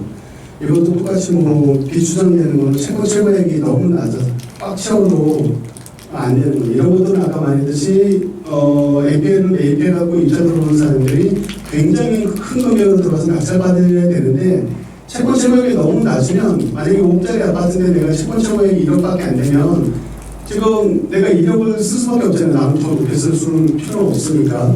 근데 뭐 다른 사람들이 3억, 4억 써버리면 어차피 내가 낙찰이 안 되니까 채권 최고액이 너무 낮으면 이 유입하는 방식으로 내가 매력이 없어요. 내가 낙찰 받을 수 있는 그 장점이 없어지는 거고 그리고 물건 자체 가치가 없는 거. 이거는 뭐 우리는 다 잘 아는 거니까 싸게 받아도 가치가 없으면 이거 팔지를 못하면 문제이기 때문에 이 물건에 대한 가치를 알고 줘야지 유입을 해도 매력이 있는 거라서 그런 물건들을 비추천하는 걸 보시면 될 것 같고요. 이것도 이제 유입으로 론세일에서 유입으로 이제 된 건데 감정가 그 3억 정도 되는 3억 1천만 원 정도 되는 이제 가게고 채권 최고액은 3억까지 받을 수 있으니까 이것도 우리가 금액을 높게 쓸 수 있는 상황이 된 거죠. 근데 이제 여기 여러 가지 뭐 특수 물건이 되다 보니까 이렇게까지 쭉 1억까지 떨어진 상태였는데 우리가 1억 정도 떨어진 금액에서 론세일로 1억 5천에 받아온 건데 1억 5천에 받아와서 내가 3억까지 쓰니까 거의 그냥 내가 그냥 확정됐다고 볼 수가 있는 물건이죠. 근데 이 물건은 굉장히 탐냈던 물건이어가지고 물건이 잘 안 나오는 좋은 위치였기 때문에 이렇게 들어가서 낙찰을 받기 위해 진행했던 물건이라고 하고요. 그러니까 여기까지가 이제 론세일로 할 수 있는 방법, 근저당으로 해서 배당을 받거나 그리고 사후정상 그 유입 목적으로 내가 큰 금액으로 들어가서 갖고 올 수 있는 방법을 얘기를 한 거고 여기가 이제 대부분의 이제 NPL이 거래되는 내역이고 그 다음으로 많이 되는 게 이제 사후정산. 이거는 2차 참가 이행 조건부 채권 양수도 계열계가 기회라고 해서 근저당권자가 이제 대법업체 같은 데 이제 넘겼을 때 대법업체랑 우리랑 관계되는 그 계약서를 쓰고 사후 정산 서로 나중에 경매가 다 끝나는 방식에서 우리끼리 계약으로 처리를 하는 방식이기 때문에 사후 정산이라는 이름을 쓰는데 대부분의 이제 대부분하고 우리하고 계약을 하고 2차 참여한 후에 이제 우리가 낙찰대로 다 잔금 받고 다 지급을 하면 배당이 되면 그 배당받은 대법업체에서 우리랑 협약된 거 그러니까 만약에 우리랑 2억에 협약이 됐는데 뭐 3억에 낙찰이 됐어. 그러면 3억 배당이 그 대법업체한테 간 다음에 우리랑 2억이 됐으니까 나머지 차익으로 우리한테 돌려주든가 그런 식으로 협상을 되고 계산을 하게 돼요. 그러니까 이런 부분들은 공시가 되어 있지는 않기 때문에 제일 매력이 이제 제3자는 모른다. 모르기 때문에 거기서 발생되는 그 대출 많이 나온다. 그러니까 큰 우리가 높은 금액을 써도 대출이 많이 나오고 그리고 바로 팔아도 양도세가 안 나오는 것들이 이 대출 이 제3자는 모르는 그런 공시가 없기 때문에 그런 부분의 장점이라고 볼 수 있고 이것은 그냥 사후정산은 거의 유입이라고 생각을 하셔야 됩니다. 이거 배당받을 수 있고 뭐 그런 것들은 아니고 내가 낙찰받기 위한 접근을 한다. 그런 방식으로 생각하시면 될 것 같고 그러니까 예를 들면 이것도 이제 생각인데 감정가가 이제 7억 5천 정도 되는 분양가는 12억이었다고 해요. 그랬는데 이제 그때도 좀 상황이 안 좋으니까 감정가 7억 5천까지 떨어진 건데 우리가 채권 최고액은 4억 9천까지 그리고 이자가 쌓여서 결과적으로 배당을 받을 때는 한 4억 6천까지 계산된 금액이 나오는데 많이 떨어졌기 때문에 우리가 이 논세를 매입을 할 때 사후정산 방식으로 3억 7천 정도에 이제 매입을 해오고 우리가 받을 수 있는 금액은 4억 6천까지 받을 수 있는 금액이니까 1차는 4억 6천에 들어간 거예요. 그래서 높게 들어가고 요만큼의 이제 이건 실제 이제 논세 매입 금액이니까 이 차익금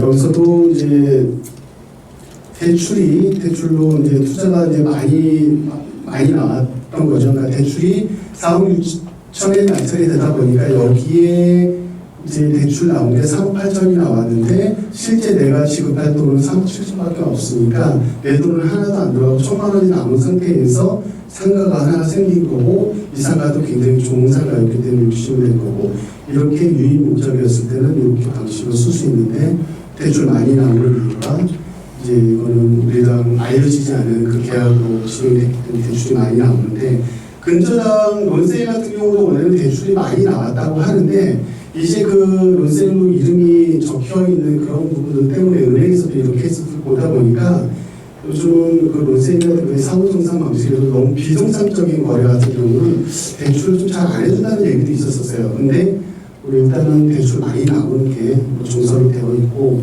그러니까 일단은 상금액이 높게 낙찰이 되니까 대출도 많이 나온다. 이명 계약에서는 그보다 훨씬 싼 금액이니까 우리 실제 금액은 돈이 안 들어간다. 그렇게 보시면 될 것 같고요.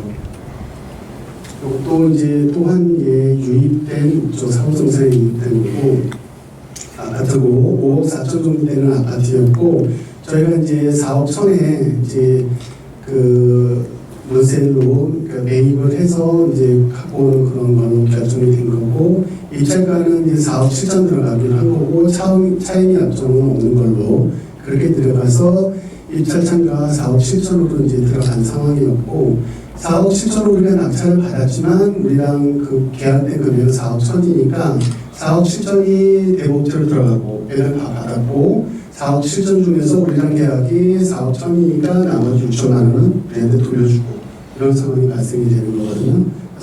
사후정산이라는 게 이런 방식으로 하고 바로 4억 7천에 낙찰받고 바로 팔아도 양도세가 없는 그런 아파트가 되는 상황이기 때문에 이렇게 해도 이제 단타로 수익을 낼 수 있는 방법이고요. 그리고 채무 인수 방식하고 이제 그 혼합 방식이라는 게 있는데 워낙 케이스도 적기 때문에 이것을 뭐 굳이 신경을 쓰지는 않아도 되는데 채무 인수 계약이라는 거는 우리가 사후정산 방식 같은 경우도 대법업체로 이제 근저당이 다 하고 배당이 넘어가고 나중에 정산을 하는 방식인데 이거는 이제 입찰에서 채무자 낙찰자가 된다고 보면 돼요. 근저당은 그대로 있는 상태예요. 그러니까 근저당이 그대로 있기 때문에 그 채권자한테 승계 동의서와 채무 인수에 관한 승낙서를 받아가지고 입찰에 들어가서 낙찰이 되면 경매 계획을 제출을 하면 내가 그 근저당은 그대로 남아있는 상태에서 그 채무자만 내 이름으로 바뀐 거예요. 소유권이 바뀌고 내가 주인이 된 상태죠. 그 상태에서 이제 그 나머지 금액을 내가 대출을 받거나 해서 이제 그 대부업체에 넘겨주고 근저당 말소 서류를 받아서 하는 건데, 요거의 장점은 그 우리가 원래 들어가게 되면 낙찰받고 배당받고 배당 재원으로 뭐 하고 이런 과정으로 몇 개월이 소요가 되는데, 이게 없이 그냥 낙찰받고 우리가 잔금 지급할 때 그 배당 낙찰가 이렇게 잡혀버린대요. 그러니까 훨씬 더 진행이 빠르고 이자도 그만큼 더 근질권에 대한 이자도 안 들어가게 되고 그런 장점이 있기 때문에 이 채무인수계약도 어떻게 보면 낙찰자 우리한테는 좋은 어떻게 보면 방법이라고 볼 수가 있는 거죠. 그리고 똑같이 뭐 채무인수계약도 사후정산 방식의 한 방식이기 때문에 대출 많이 나오고 양도소득세 안 나온다. 제가 할 수 있다는 그런 게 있고요. 예시인데 예시도 비슷한 것 같은데 다 감정가 9억짜리가 채권 채무액이 우리가 9억 천까지 있는 거기 때문에 상당히 많이 큰 금액이고, 채권 행사 권리금에 9억까지 우리가 배당받을 수 있는 권리가 있는 건데, 논세율도 7억 3천 정도의 이제 우리가 계약을 맺은 상태에서 이 논세율 계약을 할 때 대부업체하고 저희하고 계약을 하면 10%를 내거든요. 근데 이제 7억 3천짜리를 이제 한 거니까 한 7천만 원 정도 그 정도 계약해서 대부업체에 주고, 그러면 이 7천만 원을 냈기 때문에 나머지 잔금이 이제 6억 6천 정도가 6억 6천 정도가 남은 건데, 이제 법원에 이제 입찰 들어가야 되잖아요. 입찰 보증금 10%. 그래서 10%를 법원에 내고 합치게 되면 이제 낙찰 잔금도 우리가 줘야 됐던 7억 3,300만 원을 이제 이거를 이제 법원 그 배당 끝나고 기다리고 막 그런 게 아니라 그냥 빨리 진행할 수 있게끔 요거를 뒤로 이제 그 채무를 변경하면서 내가 그 채무자가 되면서 바로바로 낙찰을 받고 처리하는 방식으로 가고 그래서 다음 발송시키는 방식으로 했다는 거고요. 방식은 비슷비슷한데 일단 제일 장점은 좀 빨리빨리 진행을 할 수 있다.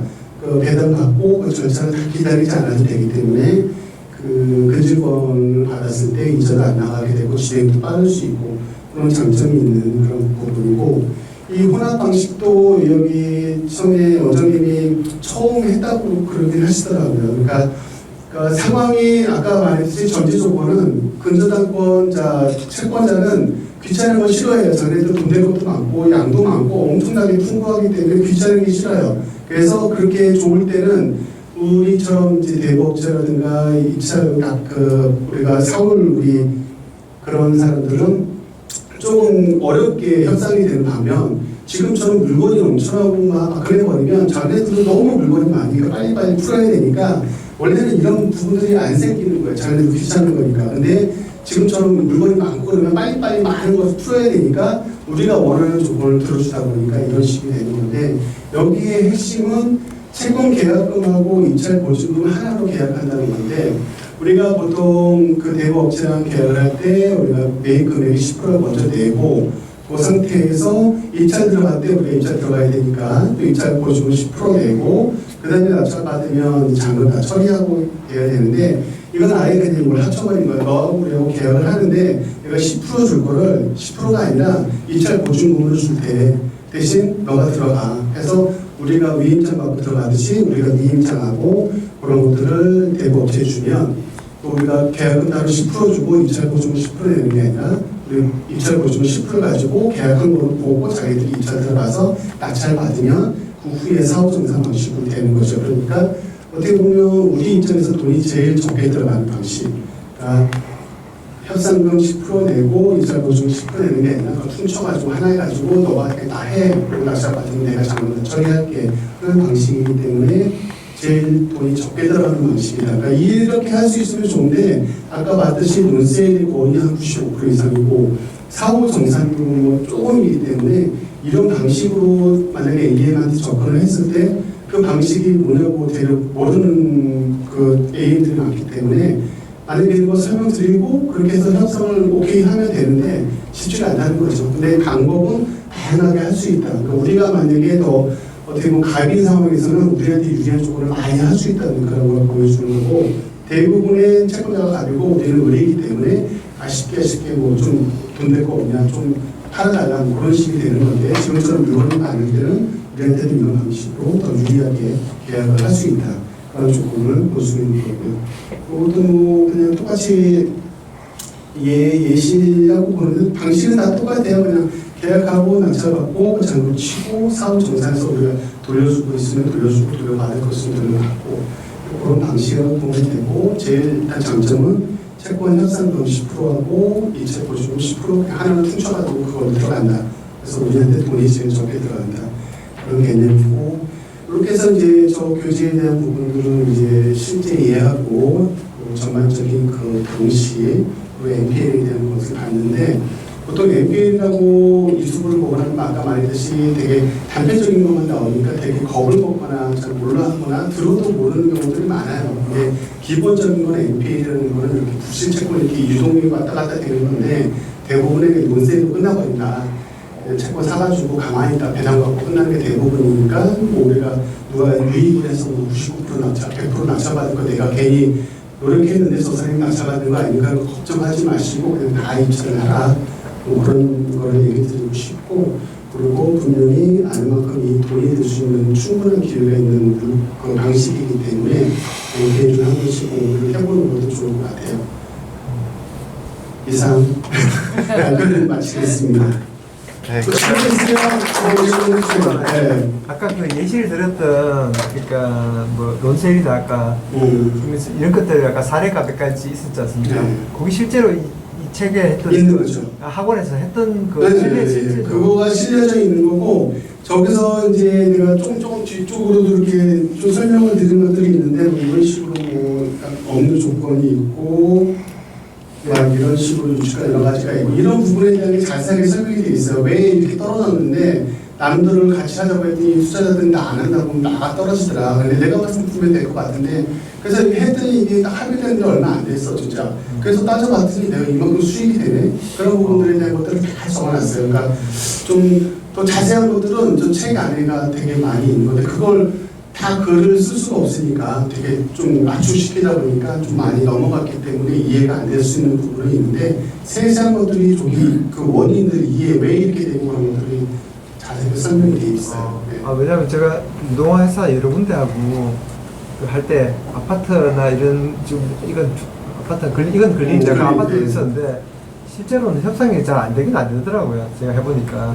아까 말했듯이 돈 되는 건 안 팔라고 해요. 네, 안 팔라더라고요. 근데 여기 아마 학원이니까 단체로 많이 가져가고 하니까 아마 거래가 되지 않나 싶은데. 그런 게 아니고 여기서도 안 돼요. 여기서도 안 되는데 네. 지금같이 물건이 넘쳐날 때 아파트까지 돼요. 지금도 아파트까지 나오고 있고 네. 그리고 지금이 굉장히 호황, NPL하기 좋은 얘기라고 얘기를 하는 게 우리 입장에서 들어주는 부탁들을 많이 들어줘요. 저쪽에서. 그래서 예전에는 아파트는 딱 정해져 있잖아요. 낙찰 최소한 요만큼 되고 자기네 아파트 손해볼 게 없는데 딱딱딱 나오잖아요. 네. 그러면 옛날에는 뭐 단가가 안 된다는 것도 요즘은 조금씩 얘기해주고 물건 리스트 주고 물건 리스트 이만큼 있으니까 보고 하실 거 있으면 달라 뭐 그런 것까지. 다시 한번 해봐야겠네요. 네. 저 지금 밑에 유치권자 쓰여 있습니까? 유치권자 있냐면? 저 밑에 매각 조건에 유치권. 네. 이거요? 네. 그래서 유치권 해결했어요. 3,500만 원 주고. 신고가 돼 있는데, 맞아요. 이게 영원으로 해결을 받았어요. 그러니까 유치권 신고가 아시겠지만 거의 소송 들어가면 거의 99%다 아닌 거잖아요. 유치권이 실제적으로 인정받는 케이스가 거의 없기 때문에 딱 보니까 안 될 걸 보이는 거죠. 대신 협상하는 단계가 필요하고 소송하는 단계가 필요하니까 한 6개월 잡고 1년 잡고 하는 개념으로 들어가는 거죠. 결과적으로는 해가지고 영원으로 다 처리를 했어요. 유치권이 없기 때문에. 근데 이런 물건들은 저희가 일단 눈은 있잖아요. 이게 유치권이 되는지 안 되는지. 소송을 하고 그런 거 귀찮아서 하는 분인데 이건 대표님이 도와주시지 않을까. 그렇기 때문에 저희한테는 그런 눈은 있기 때문에 이 물건이 아까처럼 50억짜리가 6억까지 떨어졌는데 제일 문제 유치권이거든요. 저게. 근데 유치권이 지금 저게 승인이 안 되는 걸로 지금 나와 있는 상태예요. 그러니까 그런 상태로 보게 되면 그런 식으로 접근을 하면 굉장히 괜찮은 거죠. 소송 잘하고 잘할 수 있는 사람들, NPL 굉장히 괜찮은 거죠. 특히 뭐 특수물건들은 워낙 떨어진 건데 떨어지다 보면 채권자도 급해요. 자기네 다 까먹었으니까. 그러니까 빨리 처리해버리고 싶으니까 우리도 협상이 더 잘 되고 더 싸게 사올 수 있고 대신 또 높은 금액까지 우리는 최고액이 높기 때문에 이자라든가 그런 거 많이 쌓을 수도 있고 굉장히 매력적일 수가 있죠. 그 로드세일로 근저당 매입할 때 말이에요. 네. 그게 각 회차별로 이제 그 일정이 잡히지 않습니까? 네. 그러면 그 매입 시점은 입사일 전까지만 매입하면 되는 겁니까? 뭐 이론상은 그렇다고 볼 수가 있을 것 같은데 기본적으로는 좀 그래도 준비되는 뭐 협상 단계도 있어야 되고 그래서 대부분 이렇게 좀 상황 보고 보통 2차에서 3차가 떨어지면 보통 한 달 정도씩 걸리잖아요. 이렇게 3차에서 4차. 그 사이에 우리가 보고 있을 때 2차 정도에서 눈여겨 보고 있다가 2차가 떨어지면 3차쯤에서 그러니까 근저당과 이전을 산다라는 거는 네. 사는 게 중요한 게 아니라 그 이전 등기가 다 돼야 되잖아요. 그런 부분은 어떻게 되지? 그런 부분까지 실질적으로 낙찰을 받아보지는 않아가지고 이게 등기로 완료가 돼야지만 뭐가 되는 건지 아니면 그럼 뭐 등기로 넘길 수도 있고 안 넘기고 할 수도 있습니다. 만약에 안 넘기고 할 수 있는 방법으로 한다면 뭐 입사 전까지만 하면 되지 않을까 생각이 일단 듭니다. 잔금 내기 전까지만 해도 네, 돼. 작년되기 전까지. 그 실무적인 거에 대한 거는 제가 해보지 않아가지고 너무 실무적인 거 대표님이 많이 케이스를 아시기 때문에 그런 부분들은 더 잘 설명을 주시는 것 같아요. 물어보시면 될 것 같고요. 끝내겠습니다. 감사합니다.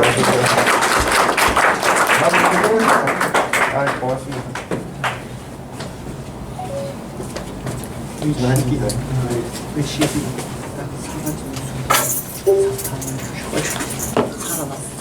왜냐면 배고 자꾸 물이 그 피곤하시긴데 한 10분은 안 계셨구만.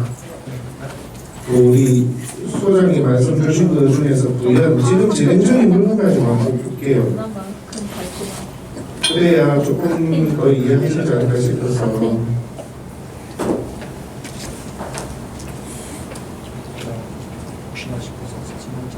이거 저기 엊그제 저기 뭐야 그 충무화산 강의 보신 분들 계세요? 네. 언급했던 물건이거든요. 제품을 갖다가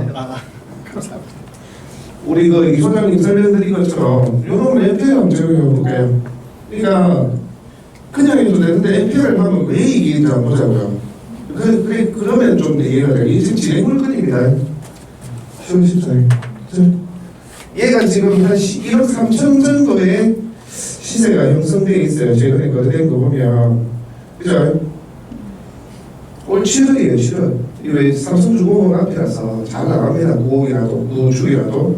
얘가 지금 1억 4,200인데, 한 1억 2천이면 어렵지 않게 팔 것 같아, 제 생각에는. 근데 이제 요 녀석이 5,800까지 떨어졌죠. 그러니까 우리 이 소장님께서 유치권이나 지상권이나 하자가 있는 특수 물건을 NPL에 적용하면 이익이 극대화된다라는 말씀을 주셨잖아요. 그래서 제가 요놈을 NPL 안 하고 그냥 낙찰 받았을 때 하고 NPL 롤세일 형태로 다른 롤세일 많이 하니까 적용해서 우리가 낙찰을 받아보자고 비교를 한번 해볼게요. 자, 강의 때도 중강의 때도 설명드렸지만 보시면 야가 이 한숙형 씨가 2009년에 해서 보증금 1억 3,500이 있답니다. 이 김성모 씨하고 부부로 보여지고요. 2004년에 매입해서 2011년에 1억 8,200 대출이 나갔어요. 그죠? 근데 이제 그 전에 1억 3,500 전입하고 자기가 보증금이 있다네. 있대요. 둘 중에 하나는 아닐 확률이 크죠? 근데 대출은 해줬어. 근저당 설정이 됐으니까.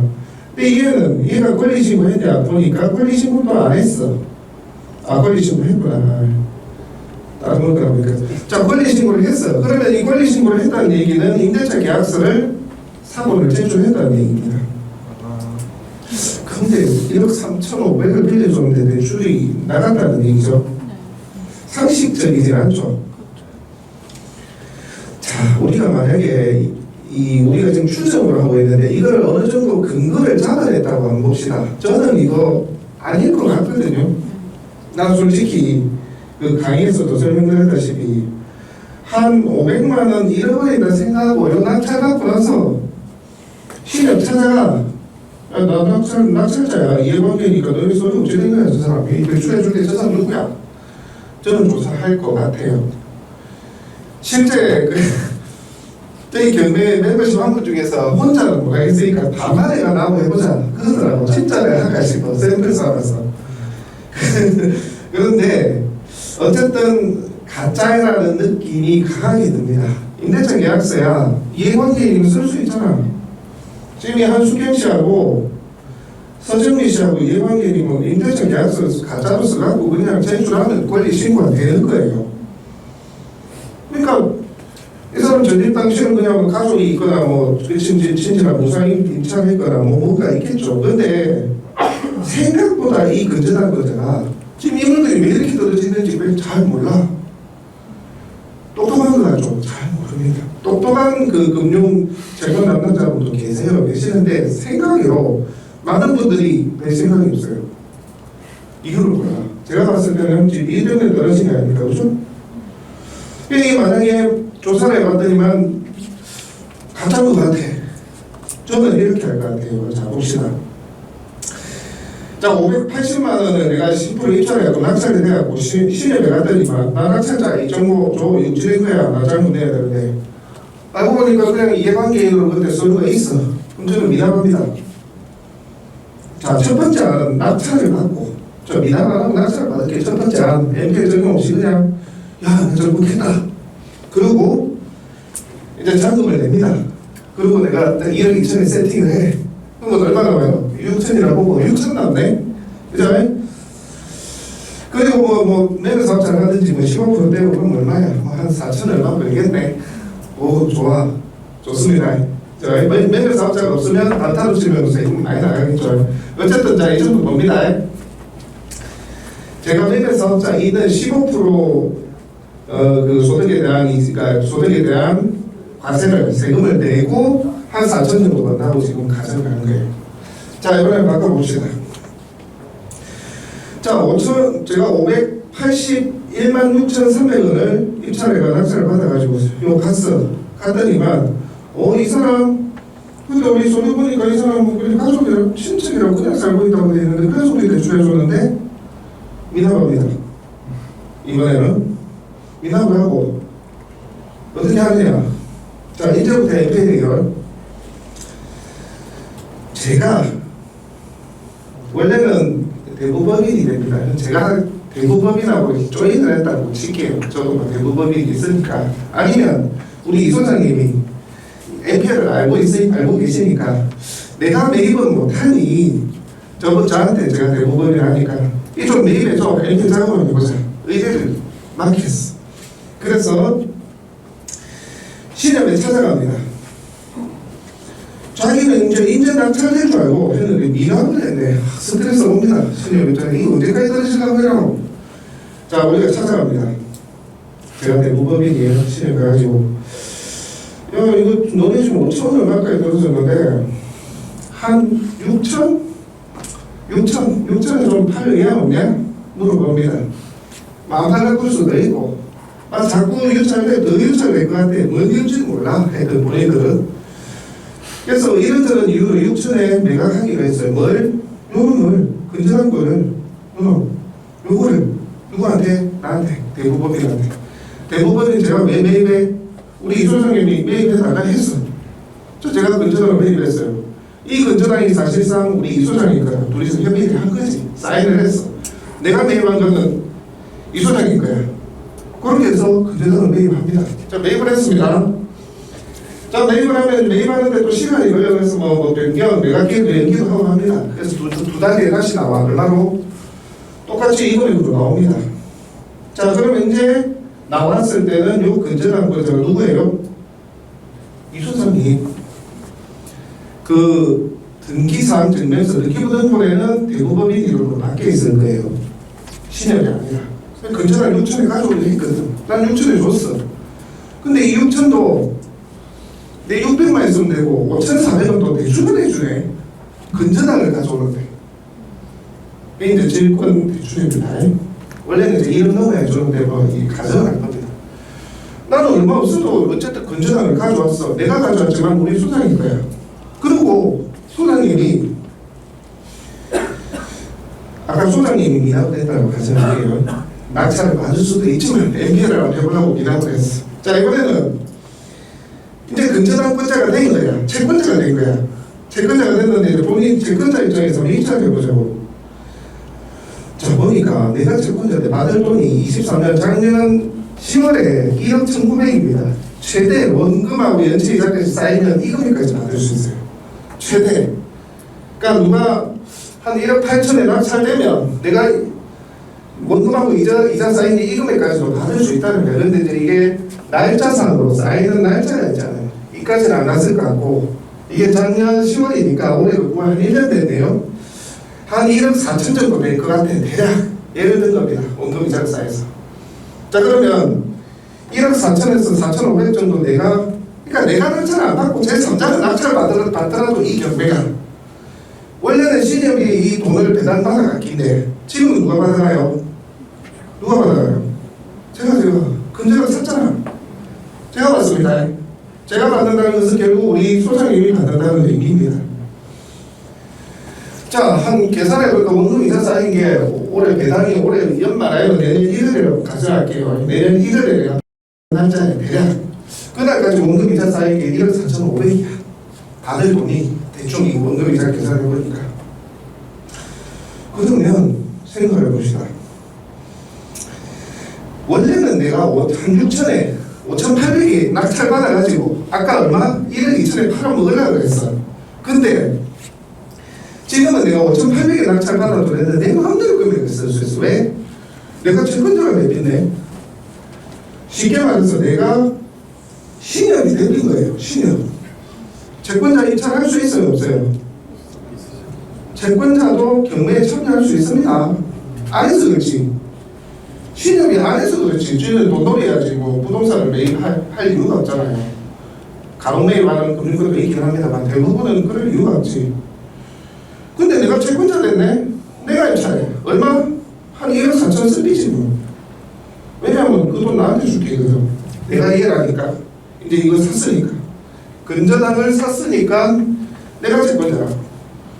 내가 낙찰을 받고 한 1억 4천 쓰리갖고 법원에 1억 4천을 내비더만 그 돈을 누구한테 줘? 우리 이소장한테 준다. 물론 저한테 배당이 되지만 이소장한테 줍니다. 연결했기 때문에. 자, 그러면 이제 실제 내가 이거 매입한 금액은, 이거 내가 낙찰받은 금액은 얼마예요? 실제 낙찰받은 금액은 1억 4천이지만 진짜 내 돈이 들어간 건 얼마죠? 아까 근저당 싸운 거, 아까 신협이 6천에 가져가라며. 그거야 그거. 그 근저당 옮겨오는 비용이 매입가가 된 거예요. 왜? 액면으로는 1억 4천을 썼지만 결국 그 돈 나한테 다 돌아왔으니까. 근데 이걸 왜 이렇게까지 높게 쓰지? 아까 5,800을 받아도 될걸, 6,000에 받아도 될걸. 굳이 이게 MPL의 이유예요. 왜 이렇게 높게 쓰느냐? 결국 높게 쓴 만큼 내가 돌려받았어. 그러니까 취득가액이 얼마에 찍혀요? 1억 4천. 대출 얼마나? 한 1억? 근데 나는 얘를 얼마에 받았어? 6,000에 가져왔잖아. 4천이 남네? 왜 이런 거예요? 내가 1억 4천에 낙찰을 받았으니 요걸 1억 2천에 팔아도 나는 손해봤네. 액면으로 1억 4천에 매입해놓고 1억 2천에 팔았어. 야, 지금 시세 1억 2천 좀 나는 칩시다. 양도세 하나도 안 나와. 그러니까 이런 거예요. 대출 나오고 양도세. 그러니까 높게 쓸 수 있으니 내가 100% 낙찰. 뭐 이래 되는 거예요. 이게 그냥 내가 낙찰을 받았을 때 하고 어떤 특수물건에서 하자를 발견해가지고 이걸 해지할 수 있는 물건을 근저당을 매입해가지고 내가 입찰자 입장으로서 유입을 해버린다. 이리 되면 내가 이익을 본다. 지금은 내가 낙찰 받는 낙찰자 입장입니다. 자, 또 상황을 바꿔볼게요. 자, 지금은 얘가 1억 3,500짜리가 있으니까 누구도 시키면 못 들어와. 자, 근저당을 매입합니다. 근데 매입하는데 이번에는 내가 이 부동산을 갖고 갈 게 아니고 돈놀이를 좀 하고 싶어. 좀 돈만 벌어볼 수 없나? 굳이 부동산 매입 안 하고. 자, 봅시다. 그게 배당 투자예요. 자, 내가 이 소장님이 나 우리 론세로 가지 않고 내 이자 배당 수익이나 좀 이자도 노력이나 좀 해보자. 자, 이렇게 생각을 하고 매입합니다. 얼마에 6천을 매입했다 칩시다. 자, 그래 놔놓고 저희가 법원에다가 채권자가 됐죠? 전 채권자가 됐습니다. 그럼 제가 누구라고? 신협에서 대출 자료를 전부 다 줍니다. 그러니까 최초 근저당 설정 당시에 감정을 했다든가 모든 서류를 그 사람 개인 신용정보까지 다 넣어놓습니다. 근데 왜 제가 채권자니까 지금도 저희가 근저당 매입한 그 개인 신용정보를 다 갖고 있습니다. 이마에 두꺼워요. 감정평가 부분부터 5만 개 다 있습니다. 5만 정도가 다 있습니다. 그걸 다 가져옵니다. 거기에 누가 있겠어요? 이 사람 대출 당시에 친척 무상거주 하겠어 있었을 거예요. 있었다고 봅시다. 그럼 어떻게 돼? 우리가 딱 자기 목표가 아니고 이번에는 돈 돌려가고 싶어. 내가 채권자. 그래서 좀 많은 사람이 찾아가고 이거에 못 돌았으니 우리가 매각물건 명세서에 기재가 되게끔 무상 임대차 확약서를 우리가 제출합니다. 네, 우리가 채권자예요. 자, 그러면 법을 여기에다가 써집니다. 여기에 어떤 말이 써집니다. 한숙경 씨, 김성권 씨는 김숙경 씨는 채권자의 무상 거주 확인 서류가 제출되었음. 이렇게 딱 뜹니다. 또요. 자, 이제부터는 어떤 물건이 돼요? 하자 없는 물건. 그리고 우리가 입찰을 합니다. 얼마에 들어올까요? 1억 2천원, 1억 7억. 제 생각에는 모레도 1억은 들어올 것 같은데 그 전에 들어오는 못 하다가 이 선순위 대학이 입찰에 보증금이 있는 것 같아서 들어온 거예요. 근데 우리가 채권자들은 채권서를 다 갖고 있어. 법원에 무상거주 확인서를 제출합니다. 고시해달라고. 법원에서 그대로 고지합니다. 채권자 말 잘 듣습니다. 왜? 우리가 법원에 돈 주고 이걸 진행시키려고 했거든. 제일 원활하게 답변합니다. 부탁을 제일 잘 들으셔. 나중에 채권자가 내보시면 우리는 지금 입찰자 입장에서 가면 좀 퉁퉁거려요. 근데 되게 친절합니다. 경매계장에는. 왜? 우리가 돈 내는 사람이거든. 자, 그렇게 되면 한 1억에 들어옵니다. 그럼 우리는 1억의 배당을 다 받게 되죠. 물론 경매비용과. 근데 경매비용도요, 우리한테 다시 줍니다. 어찌됐든 그건 차치하고. 자, 아까 우리 6천에 가져왔죠. 채권을. 가져와 놓고 우리는 뭐 했어요? 입찰 안 하고. 이 임차인, 정상적인 임차인이 아닙니다. 1억 3천원 이가 아니야. 무상 조정하겠어. 내가 있잖아. 봐봐. 망인이 보도록 공시를 해버리는 거죠. 그러면 높은 금액이 들어옵니다. 그러면 우리는 부동산을 매입하는 게 아니라 낙찰받는 배당금만 받겠죠. 1억에 누가 받았다면 4천의 순수한 이익이 남게 되는 거예요. 이해되세요? 이게 배당 수익입니다. 그러니까 어떤 물건의 하자나 문제점을 이게 아니다라는 확신이 있거나 확정적인 어떤 사안이 그게 유치권이든 지상권이든 이렇게 대항이 있는 임차인이든 우리가 찾아낼 수 있는 확실한 뭔가가 있다면 NPL을 적용해버리면 우리 마음대로 이 수익화를 실현할 수가 있다는 겁니다. 단순하게 입찰을 해서 내가 취득세 내고 양도세 계산해가면서 내가 몇 달 뒤에 언제 팔릴지도 모르는 이 계산하는 게 아니라 이렇게 배당 수익을 취할 수가 있다는 거죠. 의원님, 네. 사실 이제 거제 여기 현황은 모르는데 요 사안이요. 네? 요 사안에 대해서 요 공매 물건에 네. 대해서 그러니까 지금 수도권 같은 경우는 사실 아파트 보면 이제 대부분 시세가 이렇게 다 나와 있잖아요. 네. 정형화되고 네. 2회차도 안 가서 입찰이 다 들어오는데 네.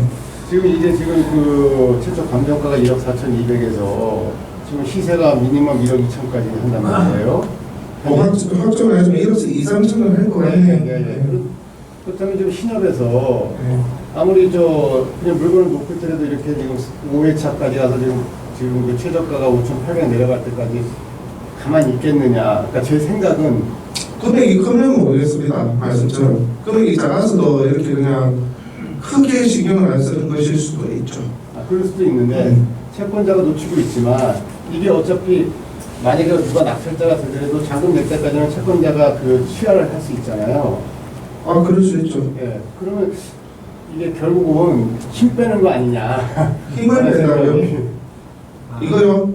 쓸 겁니다. 네네. 지금 이 상황에서 취하를 한다는 얘기인가요? 네네. 취하는 뭐 할 수 없죠. 근저당을 매입하면 취하할 이유도 없겠죠. 자기네들이 이제 이거 6.5까지 더 주는 건 아닌데 나 취하하고 내년 한번 더 낼래. 이러면 어쩔 수가 없지. 근저당권을 안 팔겠다는 얘기거든요. 그거는 이러나 저러나 우리가 작업을 할 수가 없는 거고, 본인이 아이고 채권 부실 채권이 아니고 골치 아프네 팔아비지 뭐 이런 마음이었을 때 대화가 된다는 거죠. 그리고 제가 소장님들한테 말씀드리고 싶은 건, 제가 지금도 거제 통영에 있는 채권자 담당자들 많이 합니다. 대구 법인하면서 협상을 워낙 많이 하다 보니까 똑똑한 한 몇 군데 있어요. 통영 축협이나 거제 축협이나 몇몇 군데는 되게 똑똑합니다. 실제 되게 똑똑해. MPL도 알고 제가 가르쳐줘서 알았던 분도 있고, 실제 땅 관계도 진입도로 집은 던져놔놓고 그것만 근저당 걸어갖고 나중에 엉망되어 있는 그 물건도 되게 많거든요. 그 정도로 지식이 없어요. 부동산에 대한 지식이 없는 거지. 그리고 이런 것도 신경을 못 써요. 왜인지는 몰라. 나한테 전화해서 물어보는 사람들도 있어요.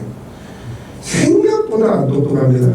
대출을 실행을 해주고 임차인이라고 이런 거는 익숙하거든요. 근데 그 외적인 관계에 굉장히 무지합니다. 그리고 경매로 진행됐을 때 신협이든 어디든 특히나 농협 자산관리회사로 넘어가는 단위농협이라든지 단위농축협은 되게 신경 씁니다. 왜? 자산관리회사가 대부분 이익을 넘기는 게 많거든요. 자기가 이 부실채권에 대한 실무에 대해서 크게 신경 안 씁니다. 자산관리회사 넘겨버리기 때문에. 되게 모릅니다. 진짜 깜깜하다니까. 그렇게 해서 본인이 채권을 지금 제대로 처리를 못하는 경우가 많다. 제가 봤을 때는 거제중앙신협이 이거만 있을까요? 아닐걸요? 찾아보면 밀린 채권이나 못 받은 채권이 많을 거예요. 그러니까 이런 것까지 관심이 안 가는 것일 수 있습니다. 예를 들어서 20억짜리, 30억, 50억짜리가 한 3, 400억 묵히 있다 그러면 이게 잘 안 보인다니까. 그래서 하고 몰라서 모르기도 하고 그렇습니다. 제가 봤을 때는 정상적인 이 채권 담당자라면 이것에 대해서 어떤 조치를 취했을 겁니다. 그리고 바보가 아닌 이상 요때 1억 3,500에 임대차 계약서를 쓰고 전입을 한 이력이 있는데도 이거 확인 안 하고 대출해 주지는 않았을 거예요. 그렇다는 것은 이 사람이 이게 뭐 100%는 아니고 저희가 봤을 때 경험상 그렇다는 거죠. 온전한 임차인은 아니다. 아닌데 왜 이렇게 던져놨을까에 대한 의문이 남는 거죠. 결국은 관심을 신경을 안 쓰고 있는 문제이다. 이렇게 보여요. 우리한테는 1억이 큰 거 같죠? 그럼 수백억입니다. 수백억. 부실채권. 이 단위 농축 수협도 마찬가지. 조그마한 지점, 신협 뭐 이런 것도 수백억이에요. 수백억. 부실채권 밀리는 게. 그러니까 이게 제 판단인 거예요. 그러니까 이거는 확실히 모르잖아요. 근데 우리가 신협 들어가서 물어보면 답해주나 안 해주지. 이런데 우리 나 임차인잖아요. 이거 임차를 하는데 저 사람 임차인이 아니에요. 왜 대출해줬어요? 저 1억 3,500 주인했다고. 가세요. 당신 누군데? 개인 정보 알려줄 수 없습니다. 누군데요? 우리 나가야 돼. 근데 낙찰자의 지위로 가면 대화가 되죠. 대부분은 대화가 됩니다. 왜? 우리가 이해관계인이 됐죠. 그렇게 해서 대화를 해볼만 하다. 이 500만 원 버리더라도. 아까 MPL을 떠나서 해볼만 하다는 것입니다. MPL을 적용하면 아까 말씀드렸다시피 대출도 많이 나오고 양도세 절감도 그러니까 아까 이 소장님이 설명드린 부분을 요물거리 한번 적용해 본 겁니다. 네, 지금 다른 질문 하나만 좀 드리겠습니다. 네. 아까 여기서 우리 MPL 할 때 이미 경매 개시 시점이 2013년 10월인가 해가지고 채권 계산 신고서를 냈을 거 아닙니까? 이렇게 그때까지 쌓였던 금액에 대해서 정부에 경매를 넣을 때 정부액을 내죠. 네, 저렇게 했는데 만약에 이게 뭐 한 6개월 딜레이 돼가지고 아까 말씀하신 것처럼 건저당 채권 최고액 1억 8천이니까 한 번 1억 4천 쌓였다고 하면은 나중에 실제 배당이 이루어질 때 다시 이거 증액된 거에 대해서 신청을 할 수 있는 배당 전에 채권 계산서 다시 냅니다. 그때 받아주는 겁니까? 잔금을 내고 나면 채권 계산서 내세요. 다시. 또? 네. 네. 그리고 제가 이거 한번 들어가 보려고 생각하고 있습니다. 근데 이게 법원의 경매 계장님들이 잘 몰라. 원래는 연체 이익률 3%만 밖에 못 하거든요, 법적으로. 그러니까 예를 들어서 우리가 원 이자가 5%고 연체하면 3% 플러스 8% 이자를 내립니다. 근데 내규나 약관에 의해서 아직까지도 옛날에 대출낸 거는 그 이유를 적용해가지고 그냥 이자 불러버려도 경매대장이 그대로 받아준 경우 많아요. 누가 왜 그러냐면 예를 들어서 이 건전한권자가 어차피 자기가 지금 배당 다 받아가도 이 뭐 다 못 받아갈 테니까 그러면 신경 안 쓰는데 후순위 채권자가 받아갈 돈이 많거나 안 있나 그러면 이자까지도 조금 신경을 써서 보는데 금연에 신경을 잘 안 쓰더라고요. 저희도 대충 연체에서 3% 해가지고 거기 넣어보기도 하고 수협에서 받은 채권 같은 경우 수협은 자료를 다 넣어보고 연체 이율이 쫙 완전 보기도 어렵게 계산이 되어 나와요. 그럼 경매대장님도 몰라. 알고 보면 4.8% 5% 연체 이율이 그러면 안 되거든요. 연행법상. 근데 그대로 배당해도 잘 몰라. 근데 시대별서 저 대출 해줄 때요. 체크리스트가 있을 거 아닙니까? 저렇게 그 그렇죠. 계약력이나 임차인이 있는 거에 대한 그 확인 그 체크리스트가 있을 거 아닙니까? 그러니까 지금 이것 때문에 지금 사람이 안 들어왔다는 자체를 모른다니까요. 우리가 경매설문지를 보면서 이런 걸 쳐다보지. 자기는 대출 수리만 쳐다보고 있는데 아니, 우리가 대출 수리 얘기 와 했는데 처음에 건축원 설정 이력 발전할 때 그렇죠. 이런 항목이 주 있을 거 아닙니까? 뭐 필요한 전입된 이력도 다 보고 전입자가 누군지 확인도 다 하죠. 확인할 서류가 뭔지 그다음에 뭐 내용을 어떻게 확인해야 되는지 그런 거 다 이게 했죠. 보면은 대항력이나 임차인이 있는 거 없는 걸 확인 다 할 거 아닙니까? 당연히 했겠죠. 그런데 저거는 가짜거든요. 그러니까 이 사람이 가짜라고요, 제 말이. 이 사람이 가짜라고. 가짜일 확률이 매우 높다는 거죠. 근데 확정할 수 없으니 낙찰자의 지위로 아예 시험 들어가서 저들어가서 물어보자라는 거지. 대출 기반 자체는 어차피 기계적으로 다 확인할 건데 저기 있다가 하는 거는 근데